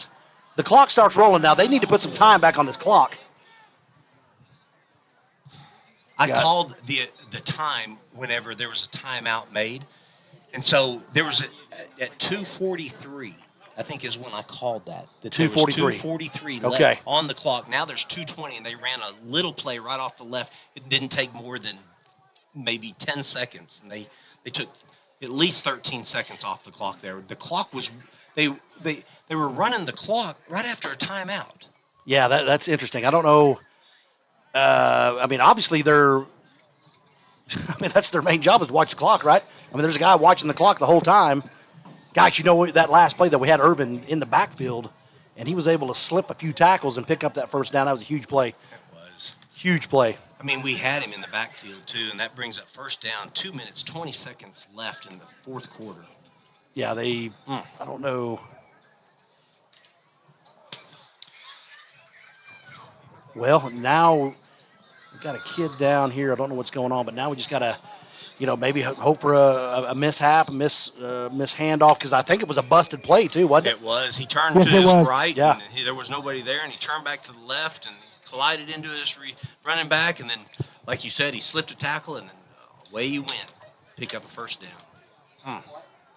We had him at least 4 yards in the backfield, too. Well, that's the kind of things that you said this kid could do, and he came to show you why he's been a starter since his freshman year. Yeah, man, I remember last year they were raving about him and just saying how athletic he was. He wasn't obviously not a big kid, but he kind of reminds you of like a Kyler Murray, shorter in stature, but put together pretty well, makes some good throws, and obviously can make some great runs. Well, I think about the NFL game last night, how proud I was of the Cowboys Man. for staying with Tampa Bay. Yeah, they played well. I know there's still 2 minutes and 20 seconds left in this game, but no matter what, win or lose, I'm super proud of these Noble Bears, absolutely. the way that they've stood up and played against these boys. No, there's no doubt about that. Obviously, no one likes moral victories, but gosh, you're exactly right here. I mean, this has been, obviously, you just look at the sidelines. They have probably, 20, 30 more kids than we do, at least. And to come out here, their senior night, and, they had a huge win last week against Carl Albert, so a lot of things were stacking in their favor, and we came up here and we played our tails off. So get a lot of credit to the staff and obviously to all the kids. Looks like everybody on the Noble Bear sideline is up, healthy, looks good. Yeah. I haven't seen anything, as far as injuries or even cramping, knock on wood, So yeah, I think exactly. Scotty's trying to say something. You're in a jam back there, Scotty. Guys. There you go. I can kind of hear you coming in now. Here we go. Defense is lined up. Yep. 2 minutes, 10 seconds, and clicking. This was an injury timeout. Okay, so that makes sense. I mean, but they didn't. It wasn't correct last time. So to give to Smiley. Yep. So yeah, there's going to be a. So now they stop the clock. Oh, that was our last timeout. Okay, so I thought we were done with timeout. So, well, then the extra time on the clock's huge then. But that we can't get that back now. How did we? No one saw that. Well, we did, and it's recorded for sure. Now, let me just ask you this. Hold on. If we had another timeout left, I know the score clock shows 0, and it showed 0 the last time. So it obviously wasn't our timeout. That's the reason why they ran the clock then. Does this make sense now, Coach? It wasn't a timeout on our side. Okay. That's why there was one left. We thought there was 0 left, Okay. like they had called that last and final timeout. Okay. So we actually had one Okay, left. so there wasn't a timeout then that was called. Makes sense now. Okay. Why the clock Yep. ticks. All right. Now we can look up, and it's 1:51. There absolutely is no way that clock will start. Well, okay. Yeah, that was a little confusing there. Set the scene here, right? There's 1:51 left in the fourth quarter. It's 14-12. Midwest City Bombers are 2 points up on the visiting team, Noble Bears, who've come into town, given it everything they had, keep this close against a very good Midwest City team that's senior filled. Oh, we got a big push there. So that'll bring up another first down with 1:44 left in the fourth quarter. And the train horn is blaring. Yeah, there it goes. So when they set the chains, the clock will start. There it goes. And, yeah, I imagine they're just going to take this down as far as they can on the game clock. And then, the 25-second clock, and then see what they can do here. Looks like he's going to take a knee. Yeah, Coach. just take a knee right there. Make it. That's kind of the best formation in, let's see. in We're all gonna of go football. He went ahead. Okay, Handed off. now going to keep it rolling. Yeah, I imagine now just got 2 plays. That'll get them deep within the but yeah, gosh, man, you know, back to what you were saying earlier about, you know, didn't come out of winning this game, but gosh, they beat Carl Albert last week 14-9, and it's 14-12, guys. So, yeah, I mean, obviously, if you're standing toe-to-toe with Midwest City, Carl Albert, I mean, you got something going, and you got they should take a lot of good from this game. I know there were some mistakes that were made that can be corrected, but that really hurt us. But overall, man, it's been a tremendous effort for Noble tonight. Just keep him out of the end zone. There you go. You don't want him to. Yeah, that'll do it right there. So, certainly as a coach, you know that you look for things that you can always improve on, and I know that they'll be able to go back to the film. They'll be able to see probably several times where they've missed, a thing here, or maybe a block or assignment there, in which in turn would have maybe helped our Bears score. But man, how important was that extra point? How important was that extra point? I hate to keep bringing it up, but we chased it and couldn't get it. And the score should be 14-14 right now. Yeah, and I tell you, you're exactly right. This has kind of been our nemesis for the last 5 or 6 years of our program. We just, for whatever reason, we cannot find a kicker that can. And let me take it back. Mason McWilliams did a tremendous job last week, so you got to give him a little bit of a pass. Just one time missing it, but you are correct. But by missing that, we chased it, like you said. We scored the second touchdown. Had to go for 2, didn't get it. Now you're back behind 2, but just a tough effort. But all that being said, man, just an awesome game. We had some really good moments. Defensively, were outstanding, and give a lot of credit to the Noble Bears. And again, you got to give credit to the Midwest City Bombers as well. That great team also. Well, they've got their hands full this year. They will probably have a lot of the same schedule at Lawton, at U.S. Grant, Del City, Deer Creek, PC North, Stillwater, and Northwest Classen. But they're a good team. Yeah. And I probably expect them to. Now, they won the first round last year against Tulsa, Washington, 26-7 in the quarterfinals last year in the playoffs. And so it was the first time they'd beat them in a long, long time. And so they've got a good program. Darrell Hall, head coach here at Midwest City's out in the middle talking to Coach George. They're chatting it up. Hopefully they're saying nice things to each other. Oh, yeah. I think they actually coached together at one point, if I'm not mistaken. I know they're good buddies. I think they went to school together or something. Oh, nice. They know each other really well. So, a lot of respect on both sides here. Our kids did great. They're obviously a good football team from Midwest City Bombers, but they're going to have their hands full moving forward. But gosh, I'm just really proud of our team tonight, man. They taken away a few of those mistakes. We made some clutch offensive plays, some clutch stops on defense. So just overall is great. Let's go to Scotty Harper and Scotty Womack down on the field. Hey, thanks, guys. I'm going to hand it off to Scott Womack with Reynolds for the Reynolds Ford Player of the Game. Harper serve. Go. Tavian Givens. Tavian Givens, number 25, nose guard. Picks up the Reynolds Ford Player of the Game. All right, I like it. Yeah. David, he played really well tonight, man. He's played his tail off all year. Good in the scrimmages, good last week. So had a nice push up front. Tremendous effort there by Tavian Givens. I think that's a kind of a 2-game ball. I mean, because he did an awesome job last week as well. They've put him in the right spot, Coach. Nose guard, you're thinking, in most cases, just in most cases, you're talking about one of the biggest guys on your team. Yep. You're talking about maybe not the fastest guy on your team, but, Tavian fits kind of both ways. I mean, he's fast, but he's not the biggest guy, but, man, he can get around those bigger guys, those bigger centers. They snap the ball, and he's already gone. Yeah, you're right. And, he's strong, has big legs, so he's able to hold his own in there. So, man, I was just really proud of the effort that we had all night. And like I said, a lot of things that we can work on next week in practice, get ready for Piedmont, and then we got one more tune-up, and then it gets for real, man, week 4. That's when they start counting. Yeah, it really does. But against Piedmont now, I mean, if they're such a running team, you would think this team is too. But we really I felt like we were very strong against the run. Oh, absolutely, in this game. Especially with that option, the kind of misdirection, the option's tough. So that was awesome, man. Yeah. Yeah. Well, Piedmont's going to come into town raring to go. I mean, after taking a loss this week, not getting a chance to play their first week, this will be they're going to try to get their first win of the season against the Noble Bears. Now, did they play in week 0? Coach? Gosh, you know what? I do not know. I'm not real sure how they. Hey, Matt, works. Shane. Yeah, we got Scotty Harper down on the field with Colin Fisher. Hey, guys, hopefully loud and clear. Waiting on Ricky to get in place here. Okay, I got Colin Fisher here with me, number 18 for the Bears. Colin, 257 yards passing this evening, a couple touchdowns. Talk about your performance this evening against Midwest City.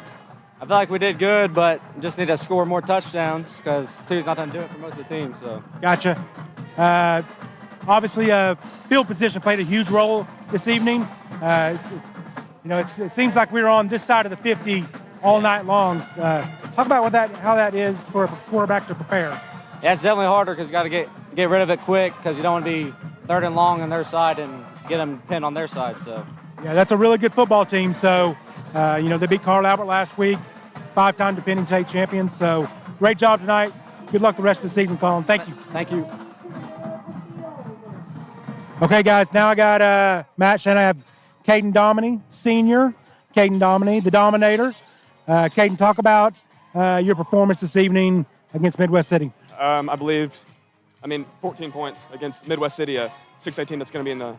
Yeah, I think the defense played great. Yes, sir. I feel like we're a lot more disciplined than we were last year. Lost by 40 last year. Lose by 2 tonight. You can see improvement there. Yeah, for sure. Going both ways. Talk about your performance offensively and defensively. Just a short snippet. Tired, but we all kept pushing through it. A bunch of us go both ways. We only have like 30-something guys, so we just have to have heart. Me, Luke, Wardrop, a bunch of us go both ways. Harper, so. Yeah, great job tonight, Caden. Best of luck the rest of the season. All right, guys, I got one more. Yep. All right, guys, I got Coach George here. Coach George, talk about your team's performance this evening against Midwest City. I thought it was a heck of a game. I've been telling them all week they play with these guys. Go out there and play. We've watched film, and I just believe in my guys. Like I told them on Sunday and Thursday night and Monday. You can play with these guys. And, we got out there and we played with them and, got beat, we had our chances. We got to be able to finish the job. But I'm proud of this bunch. They played really hard. It's a really good football team that's usually in the semis or quarters when it comes to, 6A Division II. And, we hung with them. And I'm proud of our guys, the effort we played with tonight, how hard we played. I'm just proud of them, and I want them to believe in themselves because like I talked to them, said, hey, you can play in this game, and they starting to figure it out a little bit that hey, we can go play, let's do it. Okay, hey Coach, talk about that last thing real quick. Come this way for me, please.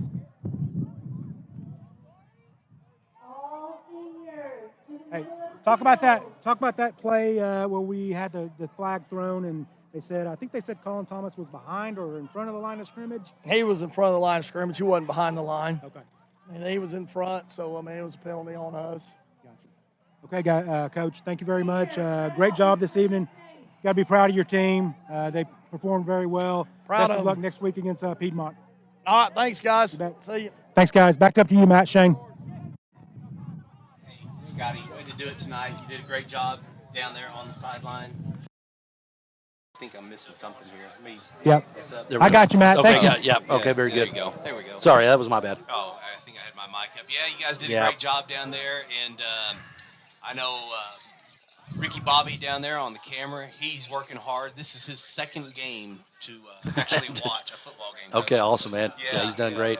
Yeah. And the coolest part for me personally, like when we were thinking about doing this together, when we were told that we were going to get students to come along and to participate in this, man, that's when I said, okay, I'm in. If I can influence, help a young man or a young woman, get good at the things I love, this technology stuff, is so worth it. And then somebody like Kira, who's last year, she's working for Sooner Vision. Oh, that's awesome, man. I did not know that. Sooner Vision, Coach. So she got a job. Not surprised, man, because she had a foot in the door a little bit. Yeah. No, that's awesome. Yeah, the people at Sooner Vision said, Kira, you did, do you have any experiences? She told them all about her working with us last year, producing, and I just thought it was wonderful that we were able to get people like Emma Womack, who's here with us tonight, and then of course Jack Carson, who does the producing. This is a full-time job that pays really good money in the, absolutely. In the other world, outside of high school, you get a job running it in college football. Man, this is a great profession. Yeah, a great career, and it's very important. Obviously, you got to have good camera work, good production work. So they all do a great job.